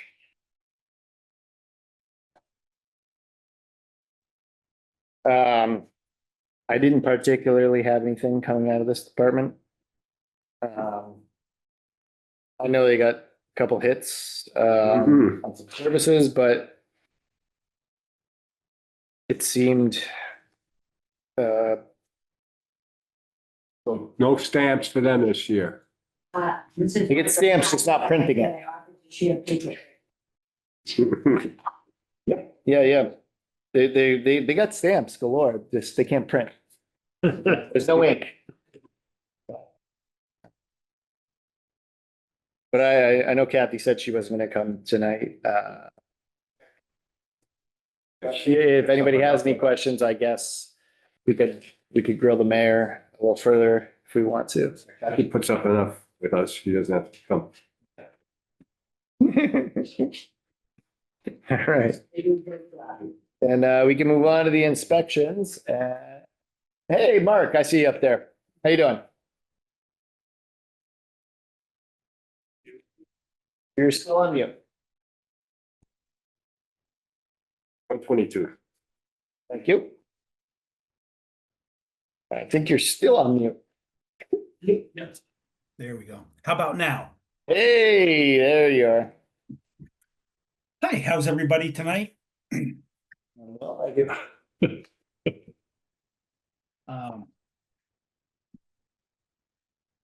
Tonight, talking about the Department of Inspections and Enforcement budget that is actually broken down into three parts. The first part is the building inspections, which is found on page 122 through 125. Building portion is page 123. You can see there is an increase for salary and wages. That increases to cover contractual agreements between the city and the union. The expense items, you'll notice there's a 43% reduction. That came out of one line item, which was the legal services. The mayor feels that if the building department needs legal services, that they can cover the attorney fees from other places than that budget. So there's a $3,000 reduction there. So the budget is pretty straightforward. Do you have any questions on that portion of the budget?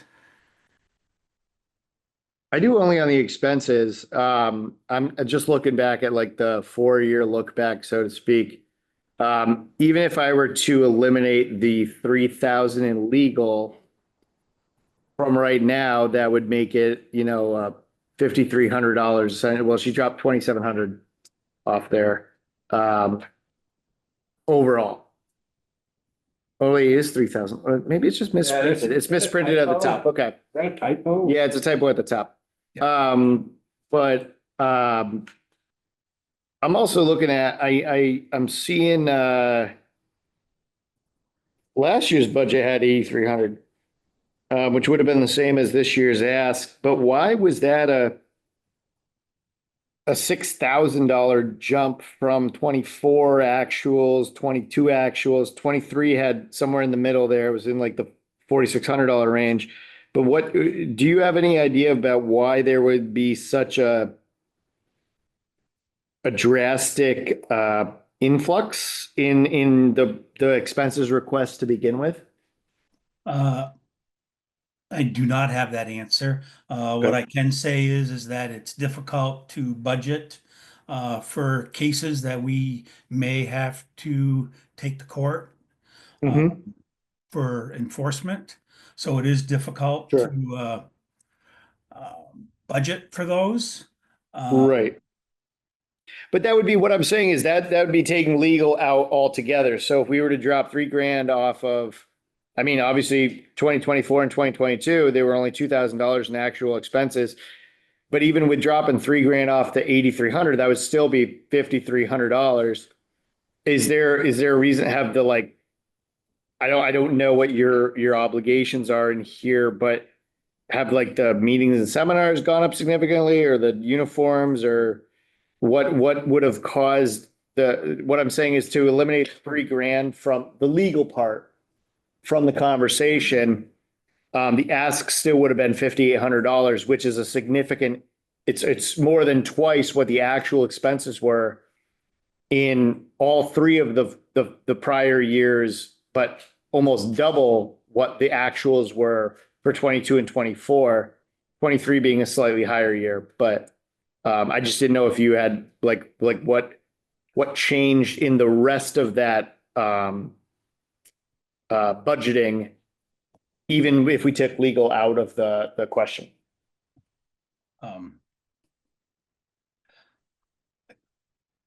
I don't have that answer. I can look into it further. Okay. And get back to you on that. Okay. The expense line items have been pretty level funded for the last few years. We have, Right. We do have clothing allowment. Yep. Meeting and seminars to continue our education for certifications. Yep. And then office supplies, things of that nature, just the daily office materials that we need to operate. But Right. That essentially the reason I'm asking is if I take those three line items together, that's $3,700 just on supplies, uniforms, and meetings. And that's $3,700 without anything else. But the actuals in 24 were 2,300. The actuals in 22 were 2,000. The actuals in 23 were a little bit higher. They were 4,600. So that's why I'm meaning, did those things go? Because I don't have that part here listed as to what the asks were the prior years. So that's why I'm just wondering, did those things significantly go up as opposed to previous years? Because I would literally look at this and be like, wow, well, we're at least going to need $3,700 straight away. And then when I'm seeing the actuals from 24, it's only $2,300 for the whole year. So it's one of those things where is it over budgeted, or is it because something changed? I guess is the question. Well, I don't believe it's over budgeted. Okay. What I can do is I'll look into it and get you that information. Okay. Okay. Cool. Any other questions about the building inspections portion of the budget. If not, then I'll go on to the second part, which is weights and measures. Sure. Weights and measures, that's a contractual agreement between the Commonwealth of Massachusetts and the city for inspections of weights and measuring devices.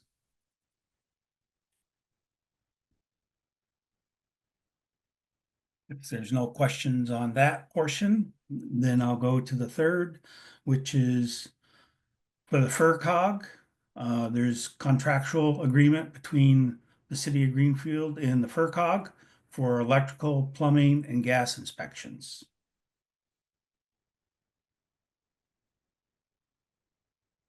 I have a question regarding,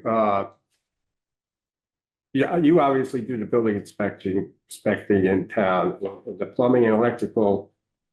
Does the town get any of that income generated from the inspections, or does it go for? FERCog? For It's the, just- It's just them, we don't get any of that. Like, for the electrical, plumbing, and gas, yeah, we collect all the fees associated with those permits, and the city keeps those fees and it goes to the general fund. okay. So the inspectors, so I'm trying, so how does it work? We don't supply those inspectors, FERCog how it does, right? Correct.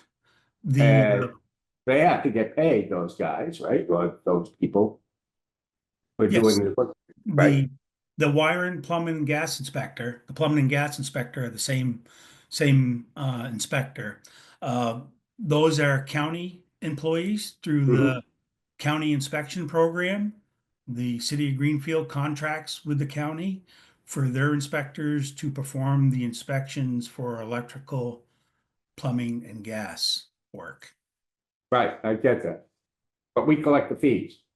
We collect the fees. We do all the data entry, process the permits, data entry. And the inspectors do the inspections.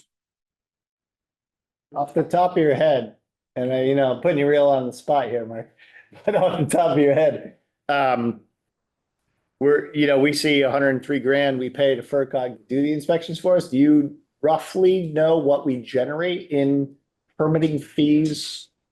Or maybe I'll throw Stephen on the line here on what we collect on inspection fees. Like, I mean, is it a worthwhile investment? I guess is what I'm asking.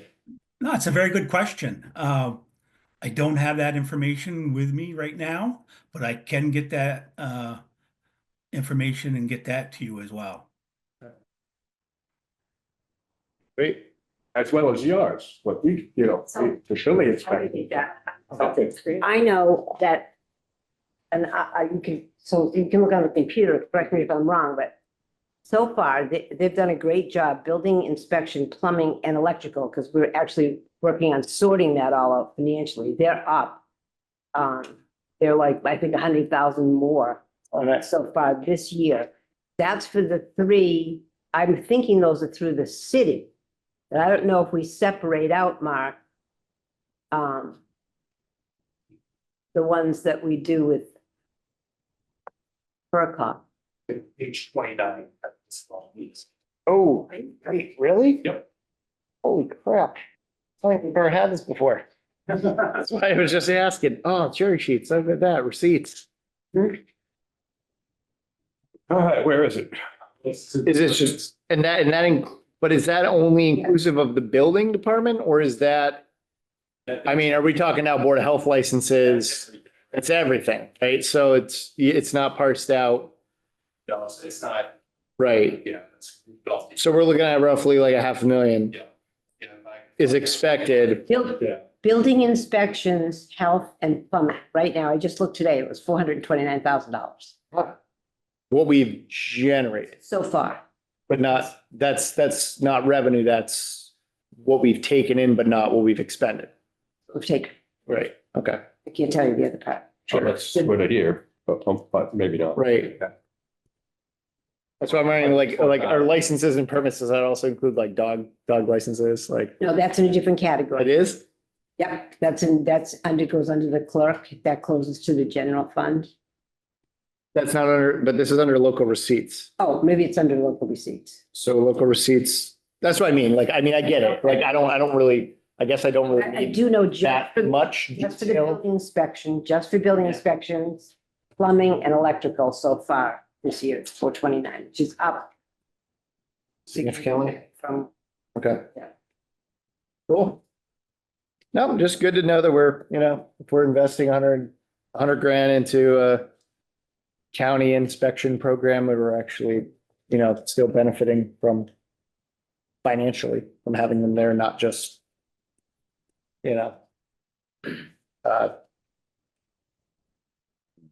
personally, I guess you'd say.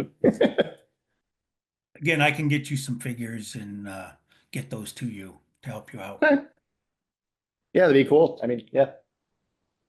If you have a moment sometime, I'm sure you're very busy and pretty hard over there. I know. It's so it seems like a silly ask in a way, but we all try to do our due diligence as we can, right? We'll get you those numbers. Sweet. Right. Thank you. You're welcome. Well, while we're on this page, I just have a Oh, yeah. curiosity question regarding, Yep. because maybe I should know this, but I don't. We don't get any revenue for marijuana anymore? We don't do that, that's a good That- question. Go ahead. Somebody else start to answer? No, I think we done. So marijuana, we don't do that. There's one part, we used to have those little agreements with the, what do they call those, little HCA agreements, I think, with each municipality, that's over. Right. So we don't get that.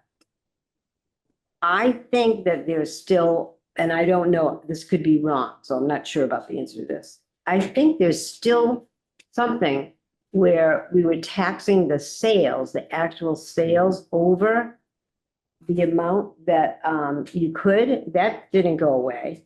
Now, where that goes, like, does that just go in like as tax and come in? I haven't seen that separated out. So I don't know that. I'm actually watching that one myself. But that marijuana revenue that we used to be getting from each one of those, I forget what it was called. What was that? It was, we had a little. Like through the host agreement? Yes, host agreement. I know it was, yeah, host agreement. Those, they decided that really wasn't great. It wasn't quite kosher in the state. And they didn't want people to be doing those with because they couldn't find the impact that actually had on the community. But you could tax a little bit over whatever the regular tax was for purchasing marijuana. What pot that goes into, I don't actually Oh, know. pun intended. And we can try to find out. But But we're collecting an extra tax yeah, from that. yeah, those three, and we have there's three things that we're watching to see exactly where it goes, that will come from the state. And you can't tell exactly where it comes from, the meals tax, the lodging tax, and that one, it's like they're sending it, try to have it come in and to post it to the right thing is a little tricky. So, but I'll try to find out. I don't know. I don't know where we are with that or what we get. All right, we hit up assessors here. Anybody on for them? Oh, yeah, where's she at? I don't see anybody. What's your hidden? You want to do assessors? All right. Part of Randy will be played by Stephen Himmelkow. 75. Larger version of Randy, there we go. I did send an email out. Not Randy, but. Yes, I saw Chuck did. Okay, the assessors department, yet again, they've had a lot of flux, but thank goodness Randy has stayed with us and done an amazing job. Reevaluating and finding value that we didn't know existed before, so kudos to him. The FTEs have not changed in that office. Actually, he just was able to hire a clerk to help out. So not a lot of changes in the budget except for the expenses. You see that property assessments went from 55 to 35. Because he has a full slate of folks, he won't need as much RRG contracted services in the future.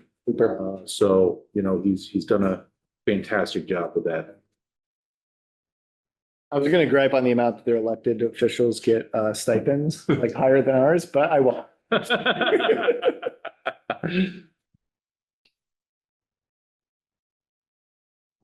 mean, it's pretty, this is like maybe the easiest budget. Like literally across the board, it's one of the easiest ones to look at, be like, yep. The engine of the city. Yep.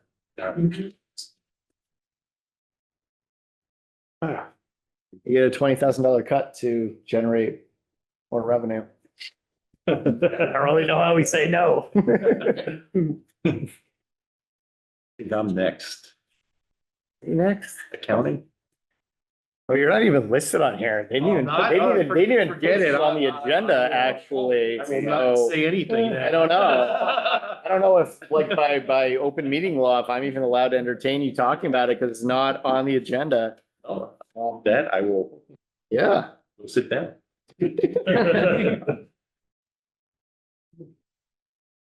John, I know you've been here a while. I know the public safety folks have been here a while. I'm going to ask if we can do like a 5-minute break to stretch our legs. And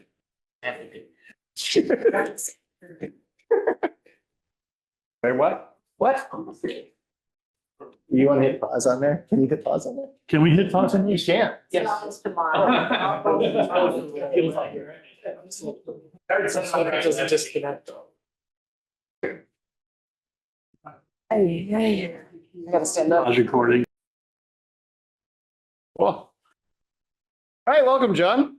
Hi, how's everybody doing? Super.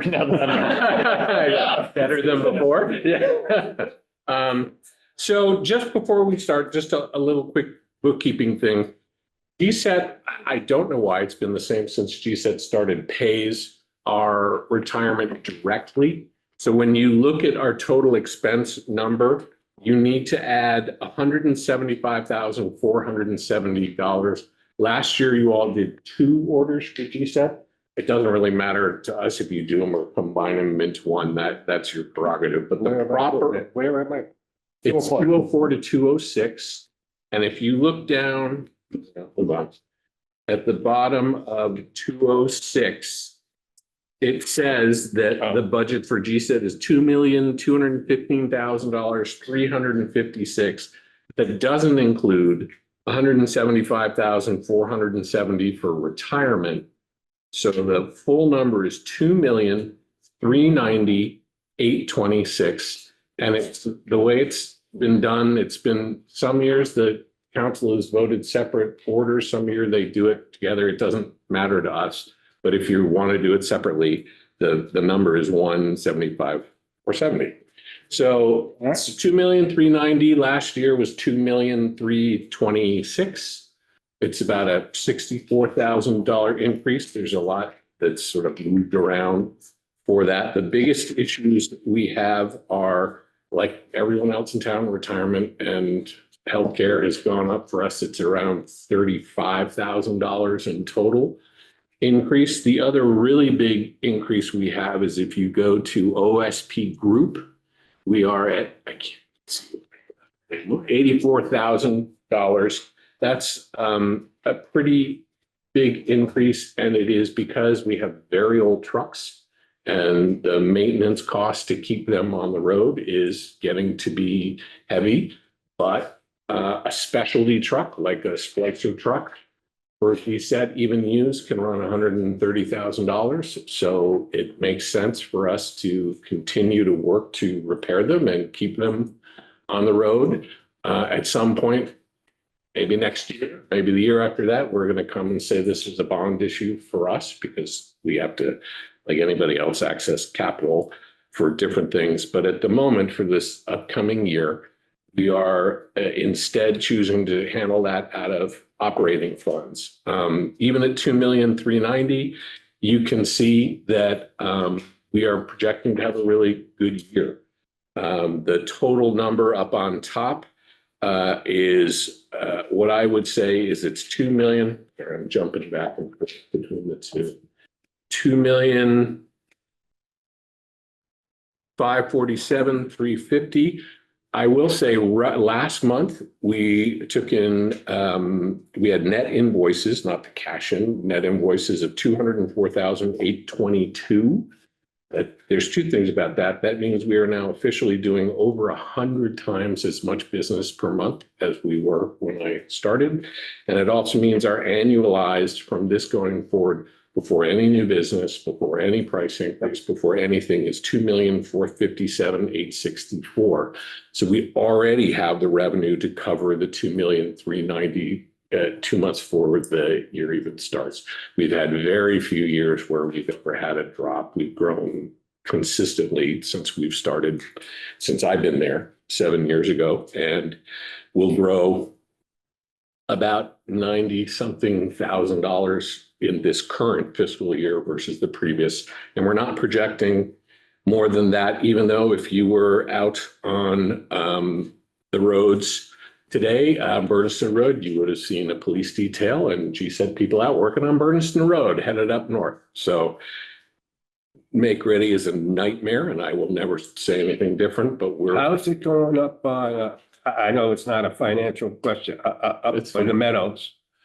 The Meadows is actually the farthest away. I don't know if you remember, we have to start at Severance Street, which is the house we have there. So we're going to go up and then work our way over to the Meadows. That we have put a bunch of strand, which is just wire essentially. So we've done that work there too.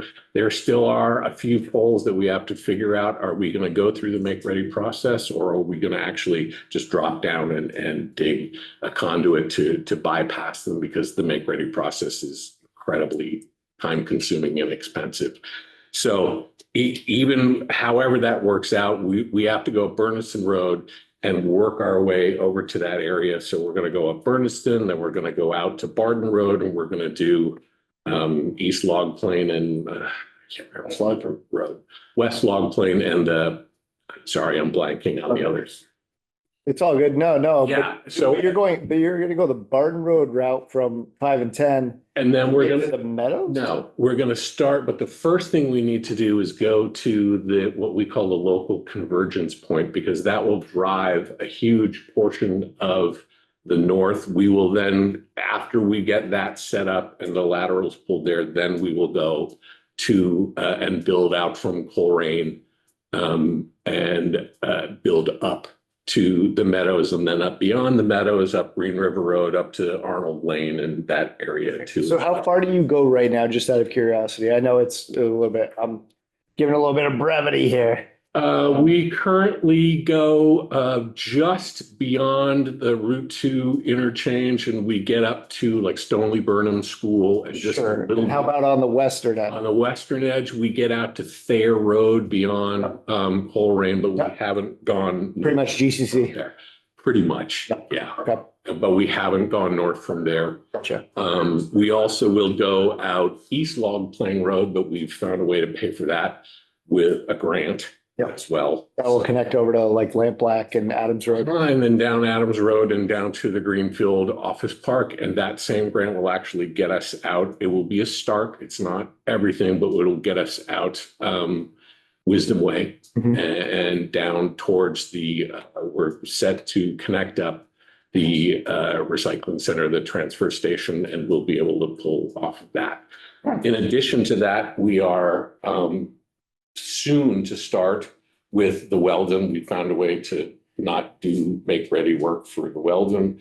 So we're going to start that soon. And we've just met with MAPC, who have been deputized from the Mass Broadband Institute. And we are working on a full coverage grant covered programs for the Winslow, for all of GHA, which would be Morgan Allen House. It would be the Winslow House. It would be, we already cover Elm Terrace, but we would be able to do fiber, we would be able to connect to every place on Elm Terrace. There's digital equity money that would allow them to have 2 years of free internet. Yes. And then we also have internet out at Oak Courts, but we'd also be able to do everyone at Oak Courts too. So between Oak Courts, Elm Terrace, the Winslow House, and Morgan Allen added onto the Weldon, we're capturing, we've really been trying to work not just for low mod income, but senior low mod income. And that really gets us a really good, it's in total, it's almost 400 dwellings. Yeah. Apartments. No, for sure. I know GHA has like 300 on their own. Yes, they do. And if you add that to the 105 at the Weldon, you get over. So, again, financially for us, we're going to finish this year in the black, put some money into retained earnings. Next year, we have a chance to finish well into the black. We need to do that. We need to build up our retained earnings. That's something we know we need to do. That's something we know that DOR is interested in enterprise funds doing. So we feel that operationally we're set for a good year. Part of that is because this year we have about $517,000 of primary debt service. This is the last year of a 3-year stretch where there was a little bonding error in FY22 that led to us having to pay back the bonds in 3 years instead of the normal 15. That added about $120,000 a year of expense. That goes away. So we are at 382,000. Hold on, I can tell you the exact number. It is 382,200. Yep. So that's a nice drop down. That is what's left of the principal, and it should drop, generally speaking, by about $11,000 or $12,000 a year as we really get to the point where the original $5 million bonds, some early bonding we did, are getting paid off. So we're at that point now where we've grown, like I said, to a point. 204,822 last month is actually higher than the first projected month of next year. So we're getting to revenue goals a little faster. There are quite a few people up north who we know want service. So once we get service up and running as we go, we will pull laterals, which means going from the main road, pulling off into neighborhoods. And we anticipate that we will have some really good new customers next year, which is not particularly reflected in this. So I think it's a pretty conservative budget. And after years of work, we paid. This year, we started a year early doing indirects. We're paying indirects next year, but we don't have indirects plus the elevated bonds. That's really helpful. That was going to be my question, was having to do with the indirects. I know this is a new addition to your budget. We paid in fiscal 25. We're paying it this year. Yes. Yeah. Exactly. So it's a new addition to me being like, by me saying that for 4 years. Yeah. It was something we knew was going to happen, but the city was covering for a period of time. Right. And we had talked about that previously. So and maybe Stephen, maybe you can answer this better. The 175, 470 he's talking about in retirement, is that already reflected in the retirement budget? Yes. So it's not in addition to anything that they've already put in there? Yeah. Perfect. And I worked with the last year, I believe indirects were 143, and just everybody's in the same boat when you get a huge increase. That went up to 165,000. No, I just wanted to make sure that like what we got for numbers, even though I know you're saying it's adding to what your number is on page 206. It's already been included into the other one. That's why I just wanted to confirm that it wasn't going to be an addition to. No, the 2,398,26 includes both of the indirects. That's also included in the 2,215,356. Yep. Just don't see the retirement. Right. Because that goes the other. We pay that directly. So it shows up in retirement, but it doesn't show up in the budget book. I don't know why we pay it directly. It just. The other two do not, the other two enterprise funds, it just comes out out of their indirect. So Right. I did subtract it because I didn't want to charge the taxpayers for something that we were getting. Sure. No, and that makes sense. I just want to make sure it was already covered before. It is, and this Got is it. something where That's good. we're comfortable, whatever you guys think is the best way to do it, it's fine. So, So it sounds like something anxious got down. I think everybody's working hard, trying to work together, and I think everybody wants, we save Greenfield people a lot of money. We save them, we think about $1.2 million a year. We have worked with the city and added a lot of BPLS. We haven't changed what we charge Greenfield for 7 years. Because I think that's part of our mission. Eventually, I'd like to see us work that down from where we are now. But I think we're at a point where everybody knows people are working hard and on all sides. So that's a good thing. So in a few years, you can be buying fire trucks, right? We actually want, we have to figure out how to address how it's work. Sorry, Chief, I was just. No.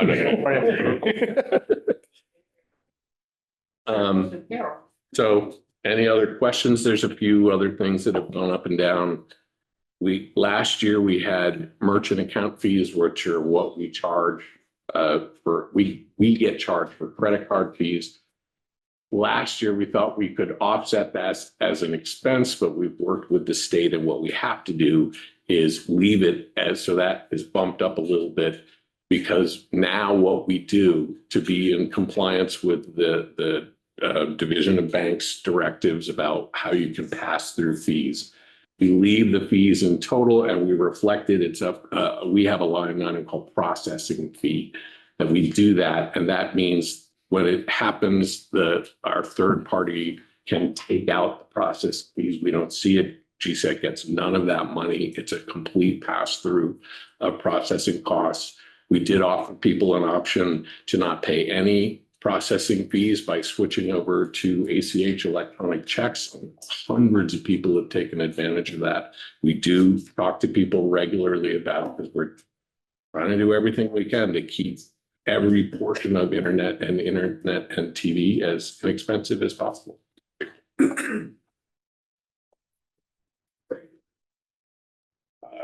That's all I have. Any other questions that people have?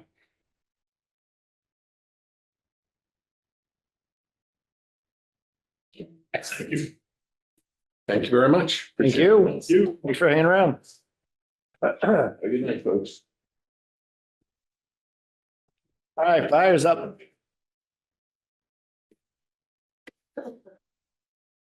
Second. Who's the new guy? New guy. Enterprise, public safety.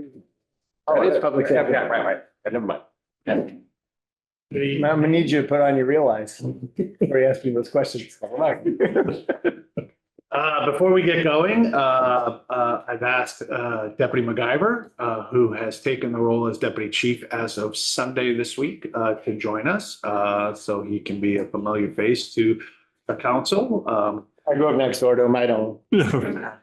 So I'm super thrilled to have him here with me. Just a couple things. There's a couple things that may be a little bit confusing within the budget book that I want to just point out. When we submitted our budget, it is on page 116 and 117 for the part that we're talking about. When we submitted the budget book, we do it in like December, January. We have to finalize it by that time. So things change within that time frame. One of them being is the deputy chief. So if you look at our staff is a chief of department, a deputy chief, an office manager, an administrative assistant to fire prevention. And then it has 1, 2, 3, 4, 5, 6, 7 captains listed. One of those captains is the deputy chief's job. So it's 6 captains. So there are 4 shifts that work an average of 41 hours a week over an 8-week schedule. Each shift has a captain, each shift has a lieutenant. So that deputy chief is one of the captains combined. Right, so you add that 25. Correct. To the 90. That's correct. Right, okay. So basically take the last captain and add the deputy chief's line, and that's the deputy chief's line item, if that makes sense. And then that upgrade, we are not replacing the captain. We will still have a captain in charge of fire prevention. And then an administrative captain that basically is there's a bunch of stuff that he does, including training and assists with fire prevention and a lot of other things. So that's our command staff, and then the list of firefighters there. With 2 firefighters now coming out of the revolving account, we are for the first time in a very long time at what we used to be 20 years ago. I will point out, and I point out this every year when I do my budget presentation, when I first got on the department 30 years ago now, we were running an average of between 800 and 1,000 calls a year. We are on track for this year, 2025, to be over 3,700 to 3,800 calls. That's a dramatic shift. And when I first started, we had 7 on a shift. We still have 7 on a shift, and we're doing a tremendous amount more volume. You would think that it's the ambulance, and you would be right in that regards, that the ambulance has seen a big uptick in the amount of calls, but we are still averaging, shy of 2,000 fire calls a year. That's everything from car accidents to what we call smells and bells. Those are your smoke detectors going off, to structure fire. I'm chirping downstairs, by the way. Just to take a look at it. So that's our staffing. Now, what is as important as the amount of firefighters and staff that we have is that because we are such a small department and we strive to have a fire truck available when you call it, our overtime is always comes into question. And so we were in excess of $300,000 in overtime. Our budget this year reflects a decrease from last year's overtime, which was a decrease from the year before's overtime. And so our goal as staff increases, overtime does decrease. However, I really need to make this clear. We were way over budget with our overtime. The fact that we've been trying to come back in line with overtime, we have reduced the amount of overtime considerable based off of the numbers. And then you add in the contractual increases. Every time you give a raise, the overtime goes up. So overtime is a challenge. I have a breakdown of overtime. We track every penny we spend on overtime, and the majority of stuff that we do is emergency related. It's either covering shifts that are short, or it's recall, which means pulling back firefighters if they get committed on a call. If we're going to be committed for 15 or 20 minutes, we recall firefighters to staff the firehouse. If we go out of town, we staff firefighters.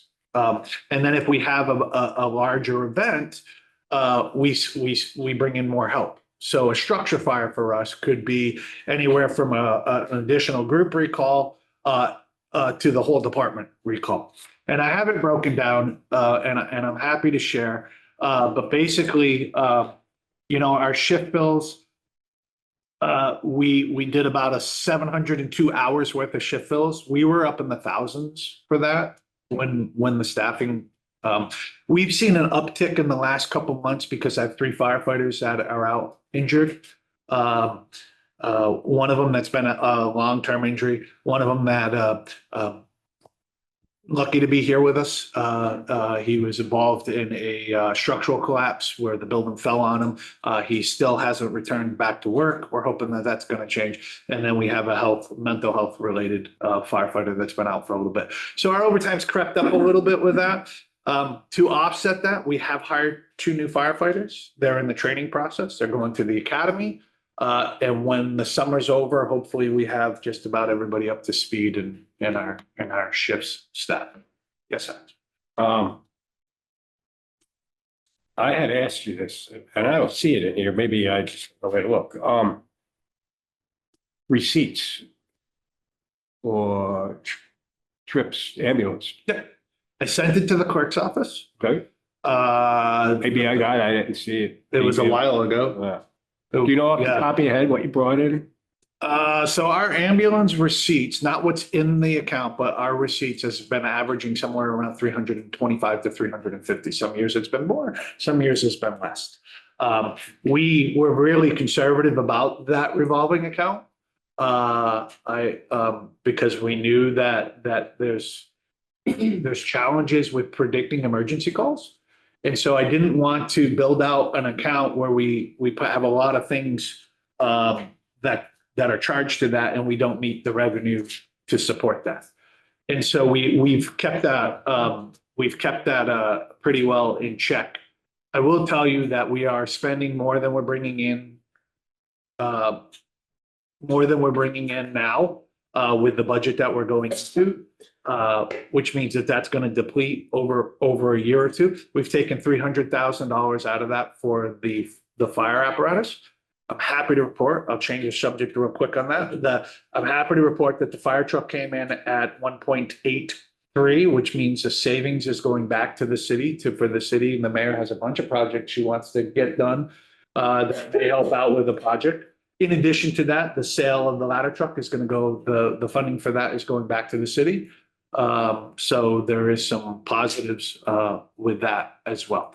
But to go back to the ambulance revenue account, we are taking 2 firefighters out of that position. When you take the firefighters out of that position, you take the whole firefighters out of that, which means you're paying their holidays, you're paying their fringe benefits, you're paying everything with that. We have some accounting stuff that we're working on for this fiscal year. If you look at it, we really haven't touched that account.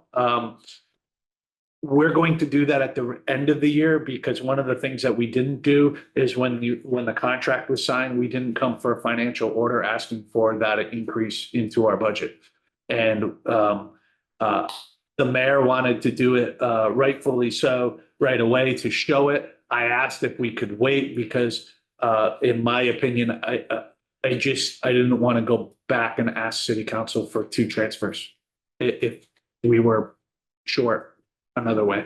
And she reluctantly agreed to that, but she wanted to have it seen right away that account is being used and it is being used appropriate as it was budgeted for.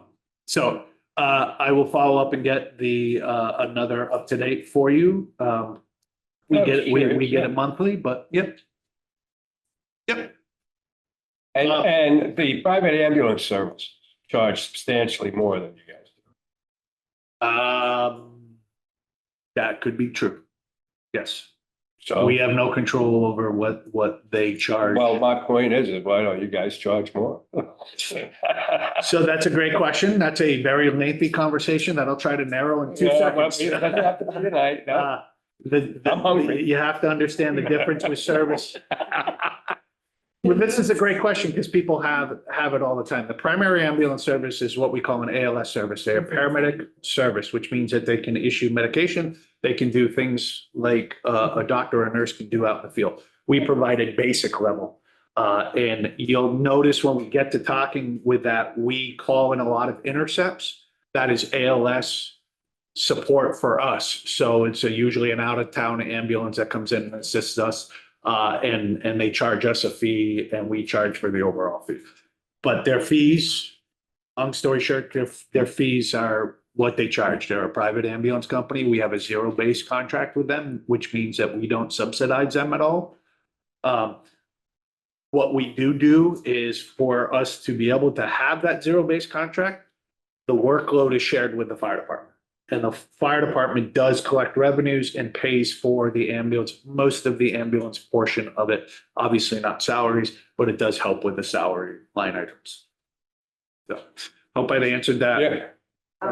We just looked cheap, it's been drafting, but so far this year, Stephen looked, the ambulance revenue thus far this year is $335,800. Is that from January? For the fiscal year. Fiscal year. So we're gonna be a little bit higher this year, but yeah, year. which goes back to what I said at the beginning. Our call volume is everly increasing. And so, you know, and one of the positives, if you will, is that you do see an increase in revenue when the ambulance is more active. If we were to take that over full-time, we would have to talk about staffing, increasing staffing, and there's just not enough budget capital right now to be able to even talk about doing that level of service for us. But it's definitely something we've run the numbers and it just doesn't work out right now. Is some of the overtime pay a judgment call? Whereas you think you're gonna be overturned for 2 hours and it turns out you're only there for a half an hour or something like that, or So that happen a lot, or? it does happen. Does it happen a lot? It doesn't. So yes, it is a judgment call. For example, last week we had multiple fires on the railroad track. And so I got on the air and I pulled the hook and I had the whole department come back. And we used everybody and we used mutual aid. But it was, the guys were so quick, they got it over. So, you know, it's a little bit, yes, simple answer. It's a judgment call. We're really good about predicting what we need for resources. The mutual aid part of it, we are talking with our, some of our neighbors about automatic aid. And we couldn't support from an overtime standpoint, going out of service every time if we're gonna, so we're talking about different options with that. But yes, sometimes it's a judgment call. My captains are very cognizant about the budget and, but at the end of the day, they have my authority to say, hey, we can't leave this emergency. Right. That means the city's uncovered, right? And so, you know, people talk sometimes about call fire departments and why don't we use call? And the reality is what's acceptable time limit to get an emergency apparatus, an ambulance or a fire truck to your house? Right? Because that's what it comes down to. So if we don't recall people during an emergency, like, and we wait for the next emergency, right? Well, take me. I live on Berniston Road. How long is it going to take me to go from Berniston Road to the firehouse, grab a fire truck, and then go to the next emergency? I don't think the citizens in the city expect that kind of response because that's about a half hour plus response at that point. So they expect when they call 911, an ambulance or a fire truck or a police officer is going to show up when they call. They don't like when the Pretty pizza good gets at that. late. What's that? So they don't even like when the pizza gets delivered that late. I haven't scrutinized the contract because it's just, you know, Prince too small. Do you guys, when you call somebody in, is there a minimum? 3 hours. Yep. But again, we're very cognizant about, we have different levels of what that recall looks like, right? So if our ambulance goes to Springfield on a patient transport, we call 2 people in to staff that ambulance if they're down staff, right? If they have 7 people working, those two firefighters go to Springfield, we don't call anybody. It all depends on how many people are working. And what we do is we maintain an engine company of 3 and a second piece / ambulance of 2. And so if they're committed for like a motor vehicle accident where they're extricating somebody from a car, they can't leave that. And they're not going to be able to leave that for 20 minutes or so. The officer may initiate an engine recall, which is 3 firefighters back to staff the next engine. So it's complicated, but it's been fine-tuned over the years. When I first got on the department, if we went across a certain line in town, which was Silver Street and North, you would automatically go committed and they would recall firefighters back. If I did that today, it'd be close to $500,000 in overtime, that just doesn't make sense. So what we do is we know we could have callback when we know that we're going to need it, right? Instead of waiting to say, you know, there's a report of a fire in a building, we're getting multiple calls on that. We don't wait to have people come back. Sure. Because when you show up with 3 guys on a fire, there's not much they can do by themselves. So that's why that's why we depend heavily on callback. And our callback isn't really, so our mutual aid, we spent 279 hours of overtime in a half a year. Our callback, our regular callback outside of what we call a box alarm, is about 300. So it's about 600 hours of overtime a year for our regular callback to make sure that that firehouse is staffed. And that's really our goal, is to make sure that when you call 911, you have a fire truck or you have an ambulance, that's going to be headed your way right away. So it's a model that we've strived since I've been there. It's something that I continue to this day. What would be the, only because these are very like generic terms, but, and I'm sure that I'm going to hear the contractually obligated, I'm sure, answer, but there's a line item here for incentive pay. What is that incentive? So we have education incentive. Education incentive. Yep. Yep, that's primarily what that incentive pay is for. Okay. Cool. So we pay firefighters, similar to, our brothers up on High Street. If they have higher education, there's an incentive for that. Right, okay. No, that makes sense. It's just when you get, it's like a blanket term, so I'm like, what is that incentive? But- Yep. but no, great. Any questions on that? Nope. I will show out that our expenditures, we did have a major line item moved to another revolving account for this year. It's being charged to our fire prevention account.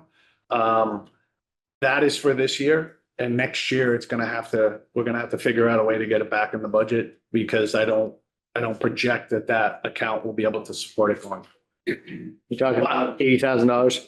It's, yeah, so the computer program that we do, and it's all encompassing, it's one computer program, it's $42,000 for everything. That's being taken out of one of the revolving accounts this year, which I support the mayor on that move. We had to make some changes, a necessary move that we had to make. So, but next year we're gonna have to be aware of that. So, other than that, any questions on the overall operating budget? Does anybody have anything else on, like, we got the ambulance and the fire and the enterprise fund? Yeah. Separate, but Yeah, so we have two accounts, the fire prevention account. That's listed there. That's where that 41,000 has been transferred over. That's why it's at 86,000 this year. Our revenues for, I believe it was last calendar year, was 40. Yes, sorry about that, 61. Our revenues, according to our records, that we brought in for that account was 46,000 last year. We're gonna be spending 86,000. I think there's 90,000 in there right now.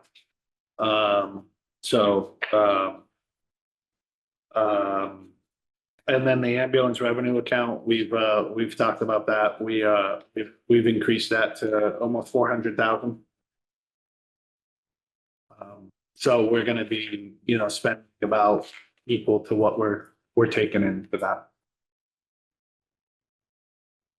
And we are gonna have to go back to that account at the end of this fiscal year, because we are gonna have some overages within the department because of the contract. But we're trying to make that very, very minimum as possible.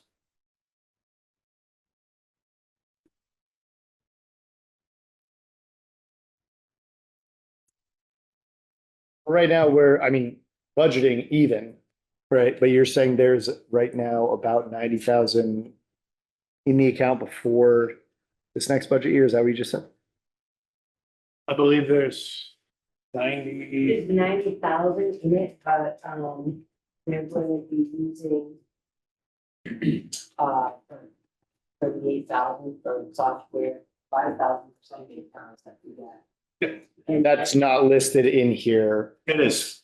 It is. So the total budget that we're gonna be using out of that is 86,000. 86, right?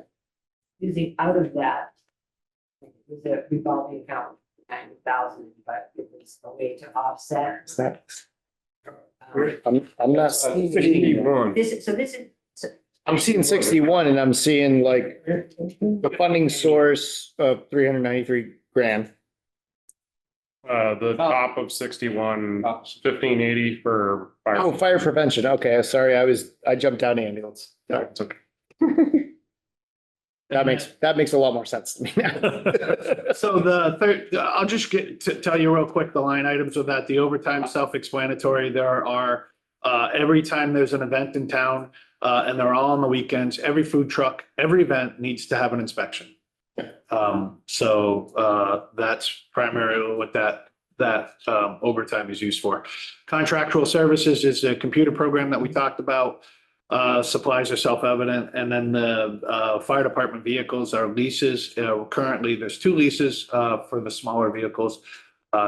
This account for the last 15 years have paid for all the smaller vehicles, all the administrative vehicles that we have within the department. Someone asked me that question, I thought last year. So leasing is cheaper than buying. Depends on when you do it. When we did it, yes. If you were to do it now, I don't believe that that's going to be the case. So as interest rates fluctuate or whatever, and that's why when we talked about the truck, and the mayor was adamant about purchasing the truck versus leasing, it just didn't make any sense. The interest rates were too high and the cost would have been too much. So we've been able to, like I said, been creative and save some money off of that purchase, but yeah. Then the last one is 1585. You'll see that there's 2 firefighters that come out of that. There's training overtime.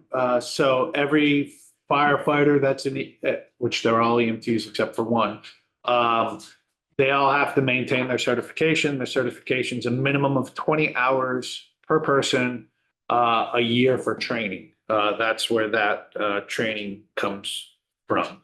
Overtime, we talked about the overtime. If that's primarily when the ambulance gets committed for a long period of time, such as they're taking a patient to Springfield, or they're taking a patient to Northampton, or we go mutual aid with our ambulance, which we go, probably 40 times a year out of town. These are fire related, fire or car accident related. What's that? It's related to a car accident or a fire. If you're transporting someone, you're not just transporting someone because they asked for a ride. No, so Well, I want to make it clear for the Johnny public. No, so it's an emergency call, right? If you are what we call a STEMI or a heart attack or whatever, you may bypass Franklin and go right to the appropriate care facility, which is Springfield. If it's a trauma call, you're going to the trauma center. You're not even going to Franklin. It doesn't happen that much, but it does happen. And then based off of medical need, patients have requested to go to Northampton versus Franklin. There's a whole process that they need approval. It gets complicated, but that does happen. Yep. So you were saying the training portion, I'm seeing like on the second, on 62, there's an EMS training there line, and then there's the training overtime on the first page. What is the differentiation between those two? Yep. Hold on one second. Roughly double. The EMS training, the overtime is the overtime. The training is we have a third-party vendor that provides the training and data collection. Like a contracted service. Correct. Okay. Specifically for training. Gotcha.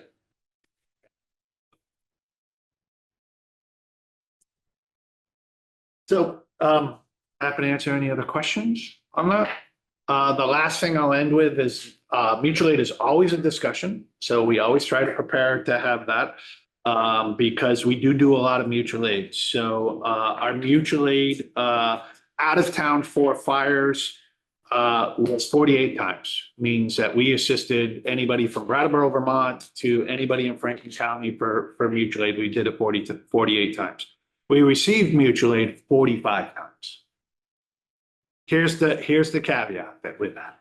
When it's a fire and we have something like the fire we had, I'll take the last fire we had on School Street, that went to a second alarm.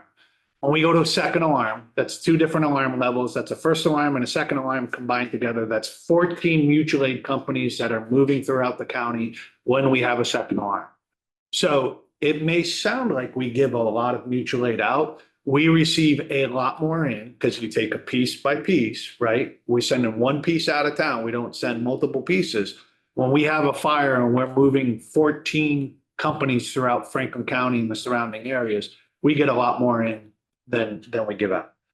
So, for example, with that, Turner's Falls comes and assists us with a fire. We're taking an engine company and backfilling Turner's Falls.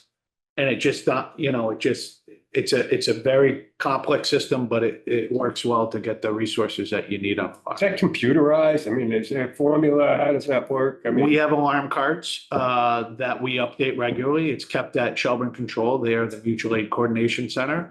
And all we have to do is call our dispatch and say, transmit the second alarm for structural. And they have the list of who we predetermined of what we have coming in. Now, the last fire we had, we went to a second alarm. Before my second alarm assignment was there is when the structural collapse happened and injured a couple of firefighters. So we were scrambling a little bit because our mutual aid components weren't in place yet. But in that fire, it sounds like a lot of resources were there, but everybody worked. Cold Sunday morning at 5:30 or 6, whatever it was. Yeah.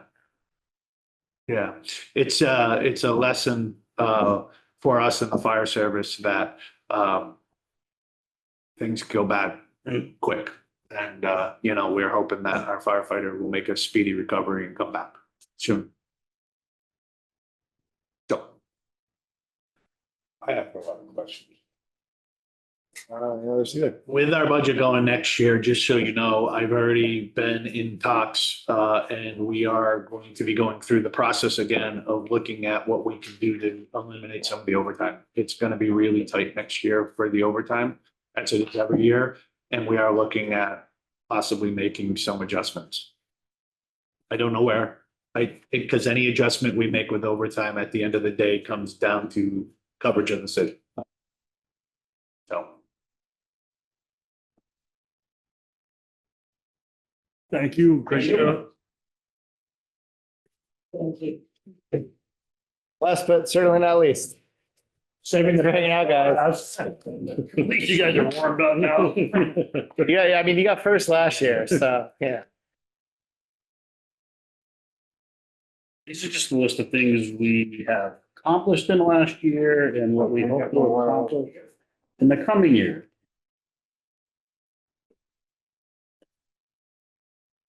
You need to read it over. You guys can read back on that. We got another week to. We're on page 112. Yes, sir. Yes, we are.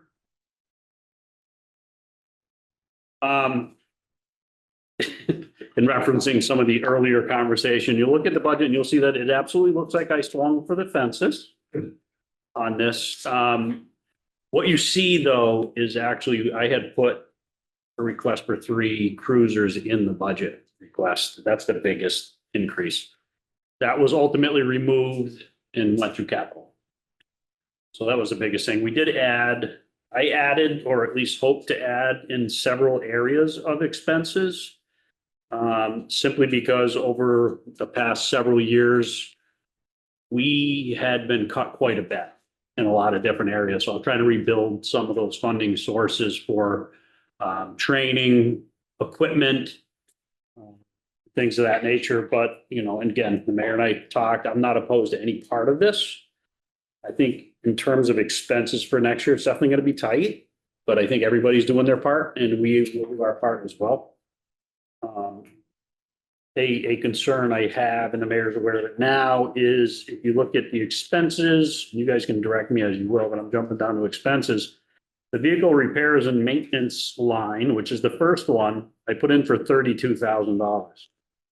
The reason why I put that in there is I don't have the ability to change the titles. So vehicle repair and maintenance says vehicle repair and maintenance, but it actually includes in it the substation rent. So what happened now was the substation rent being about 12,000 leaves us about $6,000 left for cruiser maintenance, which I believe we're over budget on already at the $20,000 for this year, because we have super old cars that we're trying to replace. I don't anticipate our maintenance is going to get much better next year because the cars continue to age. We will have 5 new of a 12 marked unit fleet. There's still 7 well over 5 years old. They'll be moving into 6 years old or better. We're battling it, but we're getting there. I do believe our crews are taking much better care of the cars. They understand where we are. We make sure they're cleaned and maintained regularly. But they're machines, and we're gonna have to keep up with that machine. So I think we know we have a plan. We'll figure that out. But that was one I wanted to point out in particular, because that's where it's highly likely we're gonna go over on that one, only because it combines the substation and the cruiser maintenance stuff. So in terms of salaries at the top, not to jump you all over the place, but the salaries are really just contractual. A bit of that is a contractual number. So and I believe one of them, HR reached out today, the court administrator is actually a little low for what he'll be getting next year. So that's going to have to be a slight adjustment. I don't know. Wasn't there a third patrol person with the cops grant? Or is that just not been filmed? I've only seen 2 on there. It's two WTEs on the bottom. So when you see patrol step 3 with grant, there's 2. Yep. That takes into account both portions. That's about all we have left on that grant. You're going to see this year, it's over. Okay. And in fact, I think after putting in for the next quarter, that's about all we're going to have left. Oh, yeah. It's going to be about it for Me too, yeah. FY26. So we'll exhaust that in FY26. One of those is covered at step 7 with the grant? They don't really care about the steps. I take it from their overall salary. Gotcha. It's just the balance of what you're seeing there. Gotcha. And again, they are. So one of them, Officer Barone, who's covered by the grant, we hired him. He was a 10-year officer from Amherst PD. So we start him commensurate with his experience. He started at step 7. Right. So, and those. So we paid him, and then the other 40 grand was from the grant. That's right. To supplement. Yep. Yep. And we've done that for the last 2+ fiscal years. We've gotten about 90,000 per fiscal year towards officers' salaries. But again, that will run out in the next fiscal year. I'm not sure. I haven't seen it reposted yet, but we'll be definitely energetically looking for that. The crew right now is, they've been put on notice with Deputy Chief as well, is we're going to be looking for grants to offset our expenses. We've done a pretty good job finding money like that. I had written a lot of grants in the past, a lot of the speed signs and things of that nature that you see around town in the trailers are grants that I had written previously. We just got 2 more of those speed signs delivered today. The deputy chief took over doing grants and he's got some of those. So we're going to continue to keep working on traffic enforcement stuff.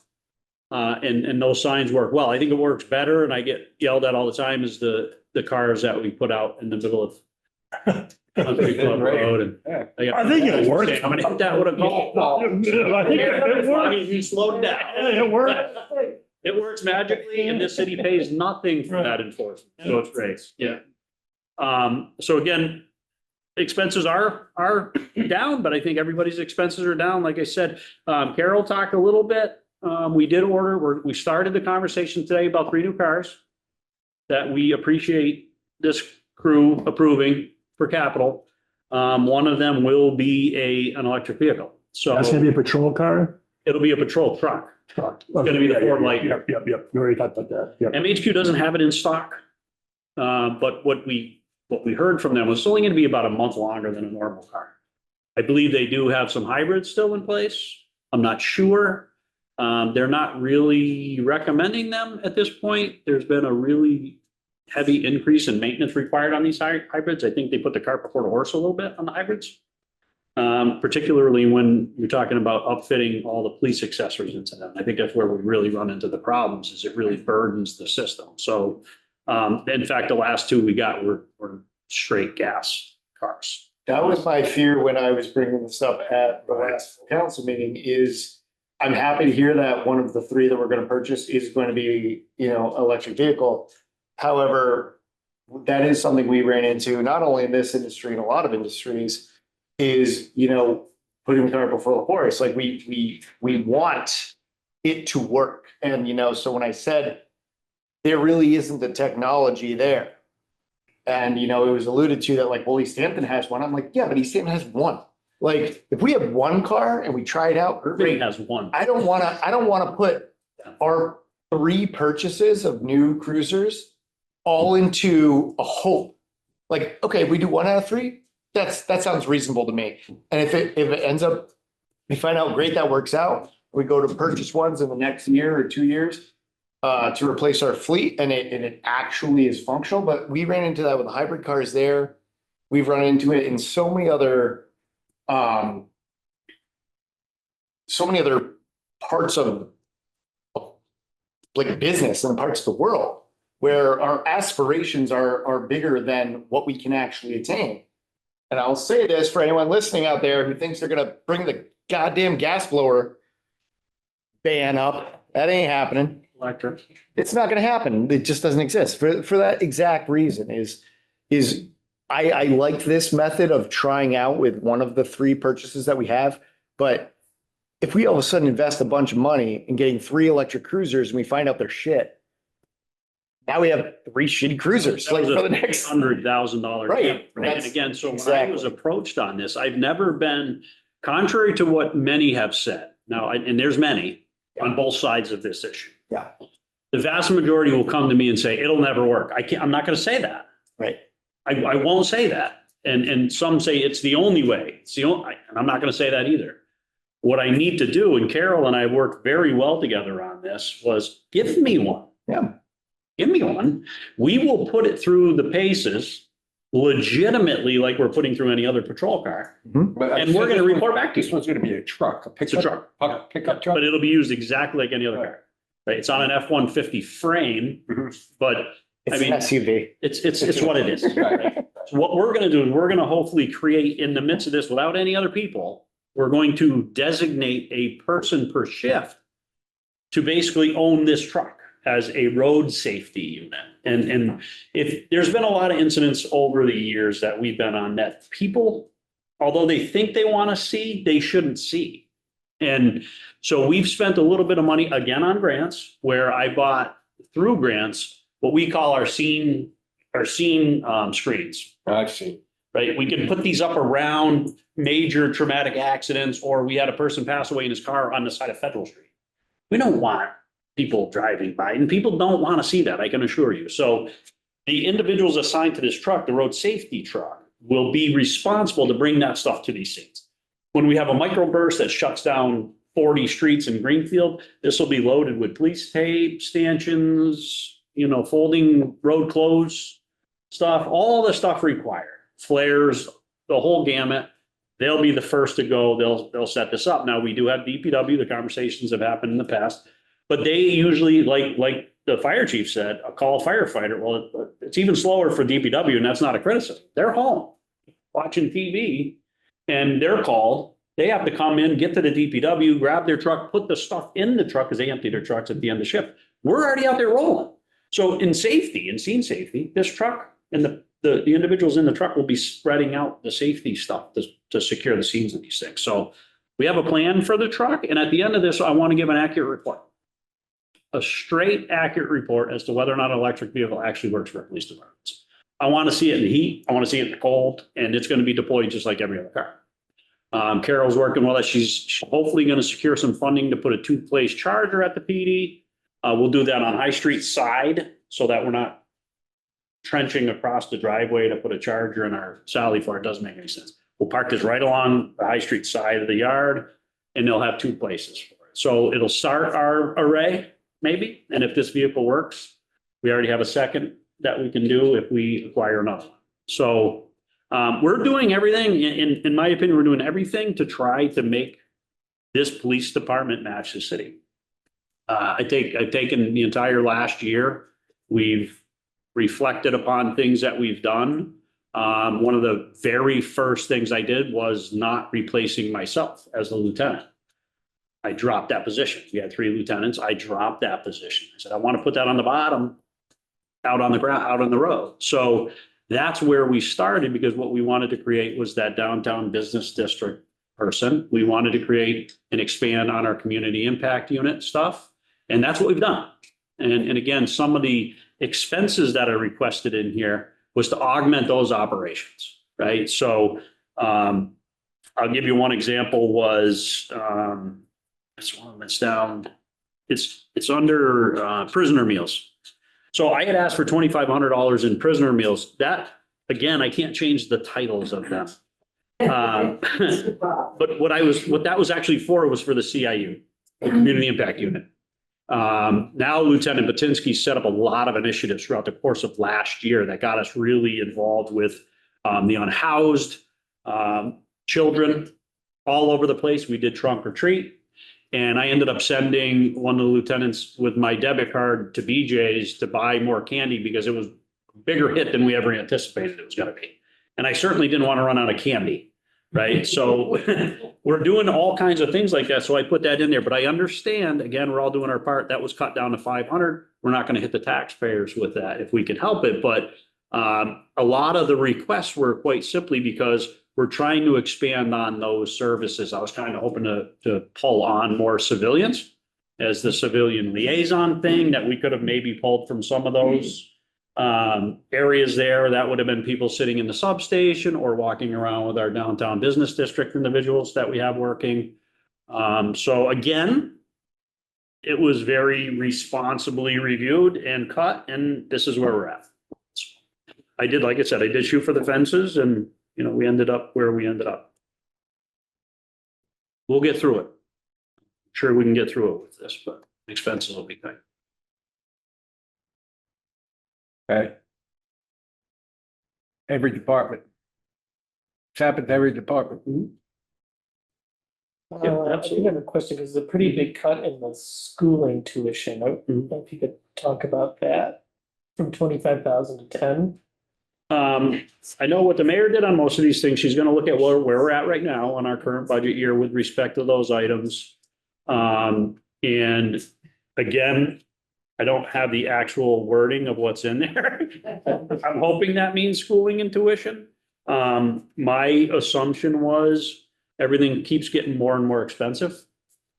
But we likely didn't spend to that extent this year, so she cut it down. Again, it's fine. We do pursue as much as we can the online training that we get. So we have to do, each officer must do at least 40 hours of in-service training a year. And then on top of that, they have to do the firearms, CPR, 16 defensive tactics. So we got quite a bit of training that we do. I'm a proponent of getting out of the building to do it. There's a lot to be said about being present in other venues with other police professionals. The problem with that is if you do it that way, that costs money. So you're driving there, they have to pay for the venues, you're paying for the classes. The alternative is sitting behind your computer and watching those 4, 8, 16-hour online drag on classes. I personally don't think most get most out of it, particularly if you can imagine yourself as a patrol officer. They're shooting back and forth in between calls. So they'll have this video on, they'll pause it, they'll run out on a call. By the time they get back, it shut them down. So they have to log back in and restart the entire. So again, my plan was to try to spend a little bit more money on good training and get these individuals out of the building. But we'll do what we have to do. We're going to live. We're going to make it. So.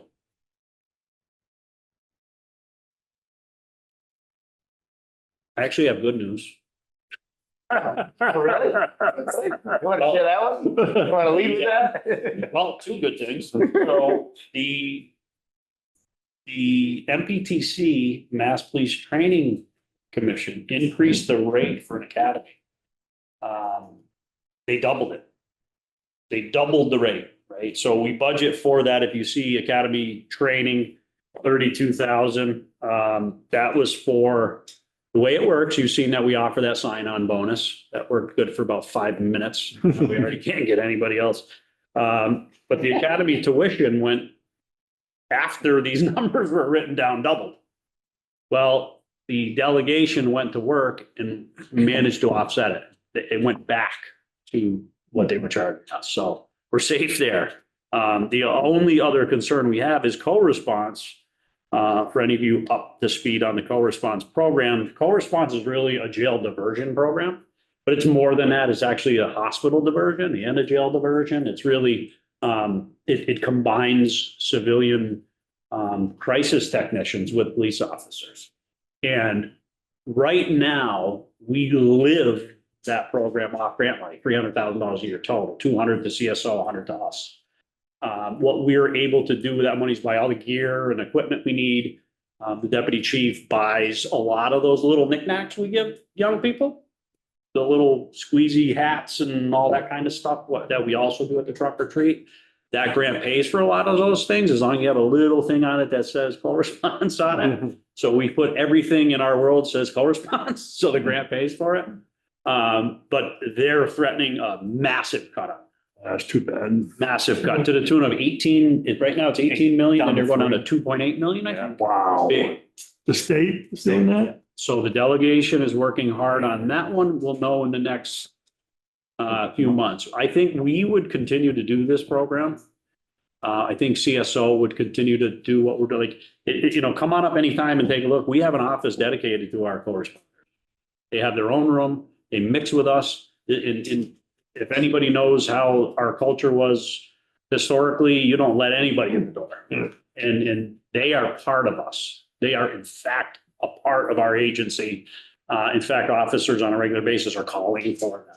So this is not something we should go backwards on. No, I really not. And we should add to it. So I think CSO will continue to keep it going and we'd certainly be able to do that, I think. So not all is lost. If the grant funding is gone, we just probably wouldn't be able to do as many shifts with them as we're able to do right now, because that's overtime stuff that we put people on. So.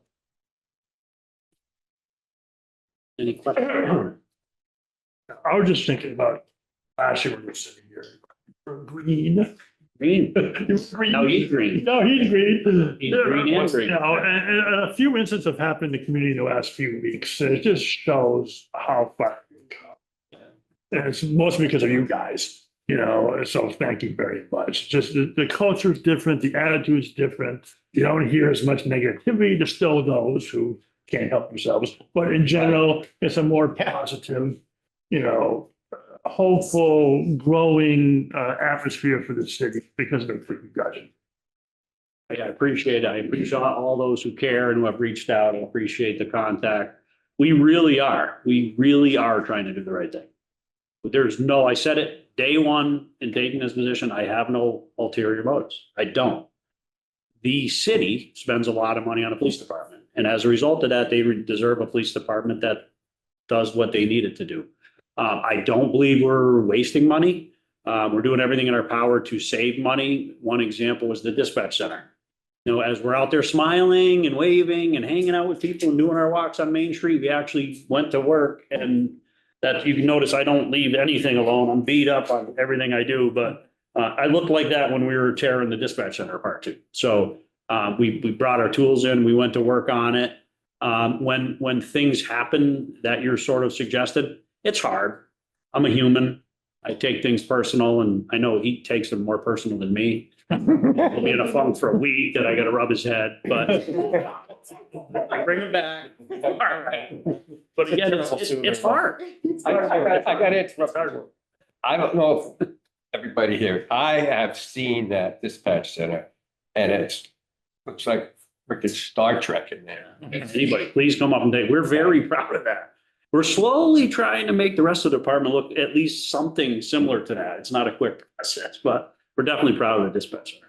does look good. So what, on that note, I know you were around, during the, let's just say the, capital needs request of, 3 years ago or whatever, that had like a 5-phase plan or whatever it was. And so we funded part of that to begin with, amidst contention. The second year we had asked for an update and nothing had even been spent. And so it was essentially like, well, if you're not doing anything with this, we're not going to approve you for any more money. And then that kind of obviously got lost with the last gentleman who was in your position. What, as far as that assessment that was made by those architects going forward, do you foresee, or what do you foresee of those needs that were at the time being realistically put forward, like next year, the year after, or whatever? Or are we just going to do like a full revamp of the capital needs assessment? I think as far as the grounds, the physical grounds are concerned, it's probably we're gonna have to revisit it, I think. What I can say, in all fairness, that was not the past chief's. It wasn't his fault. It absolutely was not. It wasn't his fault. No. Engineering, the actual firm, dragged us out over 2 years, right? So what happened was he had a very good plan of how we were going to proceed. I was put in charge of trying to coordinate all that stuff. And I got to the point of having screaming matches, like, come on. Right? I get that you have these other big projects going on, but we're also in that position where we need these things done or we're going to lose our opportunity to do that. Right. And then of course, things just got worse, meaning we finally got the engineers to drop the plans and then no one would build it. So we just kept getting hit from every direction we could go in. What I can tell you is this, that was not his. I know he took a lot of public meeting for that. And in all fairness, I will say it was definitely not Rob Hay delaying that project, okay? It was 100% the engineers not putting us on the top of their list at all, right? So what we did is we did do the drainage. There, the detectives' offices, which are the basically all the offices that are along the bank in the back of the PD, had water infiltration in there. So we had to do a water infiltration mitigation. So they ran drainage around the back of that. That didn't go without issues. So they pulled up the entire generator wire and that was about $25,000 worth of additional fund for us. So, but it got done. That part got done. What we really need, I said, what we really, really need is that Sally port that's off the back of our building. It's so far out of, it's horrible. The door just fell off the other day. Like it literally just fell. The person door fell out into it's gone. Central maintenance came up and put a new door on, but it shouldn't have got put there in the first place. It's a metal building on asphalt. You're not supposed to do that. It's in violation of code. Birds fly in and out of it all the time, even if the doors are closed, because it's not really sealed to the building. It's not really as safe. Snow in the winter comes firing off the side of that. I've been trying to get a cover over the entranceway, but some officer is going to get taken out some year. I just cross my fingers every year that they haven't yet. Because on metal roofs, if you're aware, they come down in a blanket. Yeah. Corrugated metal, they're coming down in a blanket. When that snow comes, it comes all together. And it's tons of snow. So, but these are things we're going to have to talk about. What we are doing was we're going to take that money and kind of continue on the report station area. So the report station area, and I welcome any of you to come up and hang out. He's been up quite a few. He knows where we're at right now and he knows what our building is all about. We haven't touched the vast majority of this building in over a quarter century, working on 30 years. So Chris and I were in the academy when we did the transfer to this new building. And look how old he is. And he was a young buck. You just keep taking it from him. So That's a good duration. He'll get it back. Yeah. We're at like 30 years and we're working with the same countertops, the same report stations and they're all the edging on them are peeling off. And So we have a plan. Again, we didn't go to an engineering firm. We drafted this up ourselves on graph paper. And we have a plan to enhance and sort of to add a little bit of pride for the officers, redoing the report station. And we're gonna try to mirror a little bit of what we did in dispatch in terms of the aesthetics there. It's not gonna be as cutting edge, but it'll be fresh. So we're hoping to use a little bit of money from that capital to do that, not a lot. And we're also now looking at, part of the original capital was redoing the lockers. That was a much bigger process. There was a couple $1 million capital request to tear down walls, like, we're gonna make like 3 lockers and always one big locker. One big gender neutral locker. There's no way we're gonna be able to get that done. But the lockers, I call them, they're tinfoil now, right? So we're accredited, we have to lock them, they secure their weapons in there, they secure a lot of gear in these lockers. And you can walk up to any of one of them and just grab the handle and plink it open, because it's been ripped open for 28, 29 years. So he just met with the locker supplier who was part of that original capital. And we're getting prices to replace at least just the lockers. Not tearing the walls down, not redoing HVAC, not doing any of that. Just getting ourselves some safe lockers. And it's likely it's a 6-figure ask. We have 40+ lockers. But the rest of it, I think we're gonna have to start from scratch. Right. Sallyport, we really do need a new Sallyport, like a 3-bay. The retired deputy chief put together what we would definitely find to be a worthwhile Sallyport for that building. There was a bay that was heated so we could wash and maintain our cruisers in the winter. There was a bay that we had storage in, and then the third bay was one that we actually could safely bring arrestees in and out of the building. Right now, where we bring arrestees in and out of the building is also storage. It's also the cleaning area, and it's also where several individuals have gotten hurt because they've got thrown into that stuff by the arrestees, the bats. I think it's going to speak a lot of volumes to have a newer presentation for that. Not only has maybe the temperature gone down nationally right now, but certainly locally. With that, I think there's a lot more, as I think you were alluding to, there's a lot more trust and a big difference in public response in the last year or so.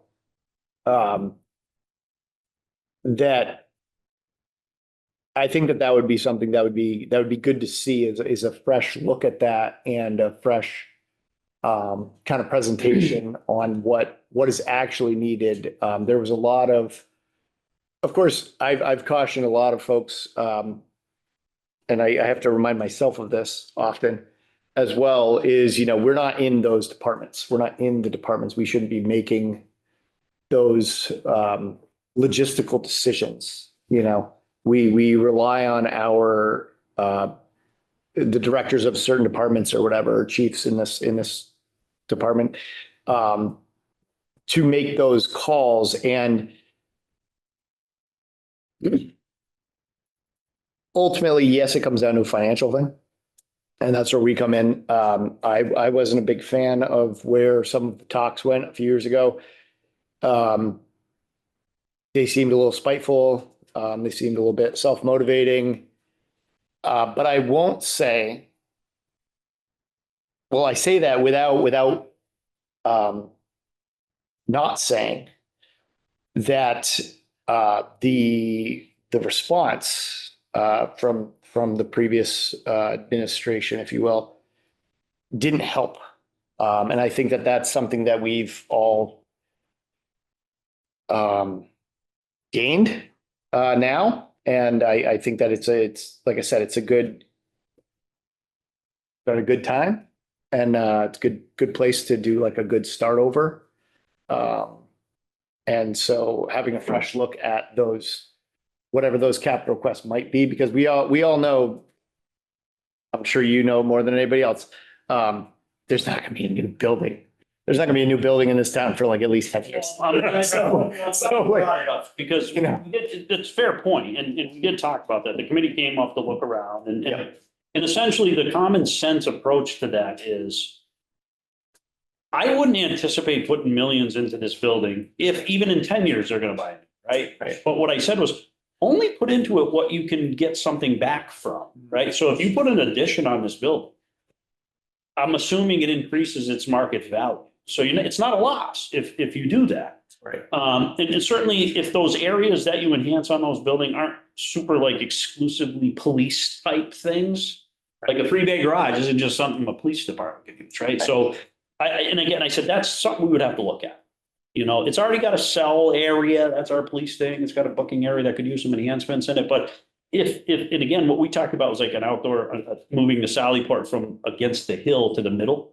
Yeah. Right. So cruisers pull in and go through and then come out the other side. Right. My proposal on that, although when I talked to Carol about it, was I'd like to do that, but with a solar array. Right. So get it away from the mountain, put it out there, and now we can run our chargers through that system, but again, capital. Would that have a value to something other than a police department in 10 years when the police department vacates to a new building? So I think common sense would have to go to work and say only the city shouldn't spend all this money unless it's something they can get a return on their investment. And that's fair, right? And lockers is probably not that, although what I said was we can move lockers. Yeah. Right. Yeah. Yep.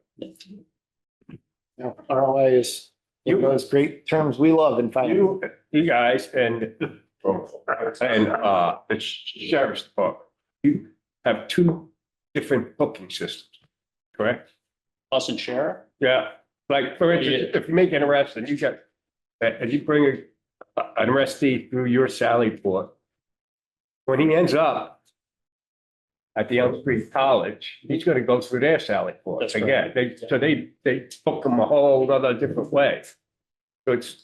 Well, I mean, Well, there's a heck of a lot more cutting edge, but yeah. but I guess my point is for you guys to bring them directly to Elm Street, use their Sallyport, makes no sense, right? No, actually, I spent years fighting that fight. And the plan is finally came into alignment with certain administrative changes up there. And I finally got my way, whereas they agreed to do direct books. We call them direct books. So we're not doing what you're saying anymore, because that's a waste of time and a massive amount of liability. Every time you put somebody in a car and take them out and put them back in and take them out, that's a problem, right? So the jail finally agreed, just bring them straight to us. So we actually set up a computer system in their facility so that officers, if they make an arrest in the field, they put them in their car and they drive straight there. We had to go to our house first all the time. Right, So this is stupid. so basically just, you have your own little like. It doesn't work, so that was good. That's not there yet. So they try to log onto that computer and it takes you about 3 days for the home screen to finally show up. So we scrap that, but what they do is we do the paperwork, we'll call for a bail, we leave the person with the jail, and then the officers have to go back and do the reports at Right. PD. Because our software simply will not process fast enough in their facility until we get the right tech in place for it to do that. But we're working with the sheriff every day on a million different issues, all of which I think are going to benefit the city. Part of it is that, and she's more than willing to put the technology in to make that work. So we're working together more and more. Great job on that one.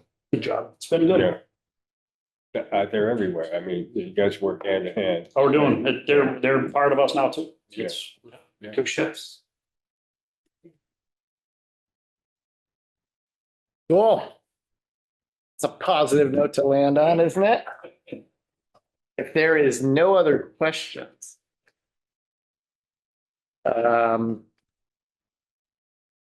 Then our next budget meeting will be a week from today, April 30th, at right here, 6:30. And on Zoom, unless something else happens, we have to post it differently. We're gonna do it looks like Franklin Tech School will be able to attend this one. We're gonna have a brief presentation from the mayor on the operating budget. And then we are going to do our deliberations and recommendations to bring to full council in May. And if, spoiler alert, if we can get all that done next week, And Tammy, if you're listening, don't give me anything else for May. We might just be able to skip our regular meeting in May and go straight to full council. So, and that also goes for you too, your financial lawyer. So hold off until June. Or at least make it like so pedestrian that we can just give it a full council. And with that, I would take a motion to adjourn. You're doing that. Second. All right. And all in favor? Aye. All right. Well done, Dave. Opposed? Any abstentions? And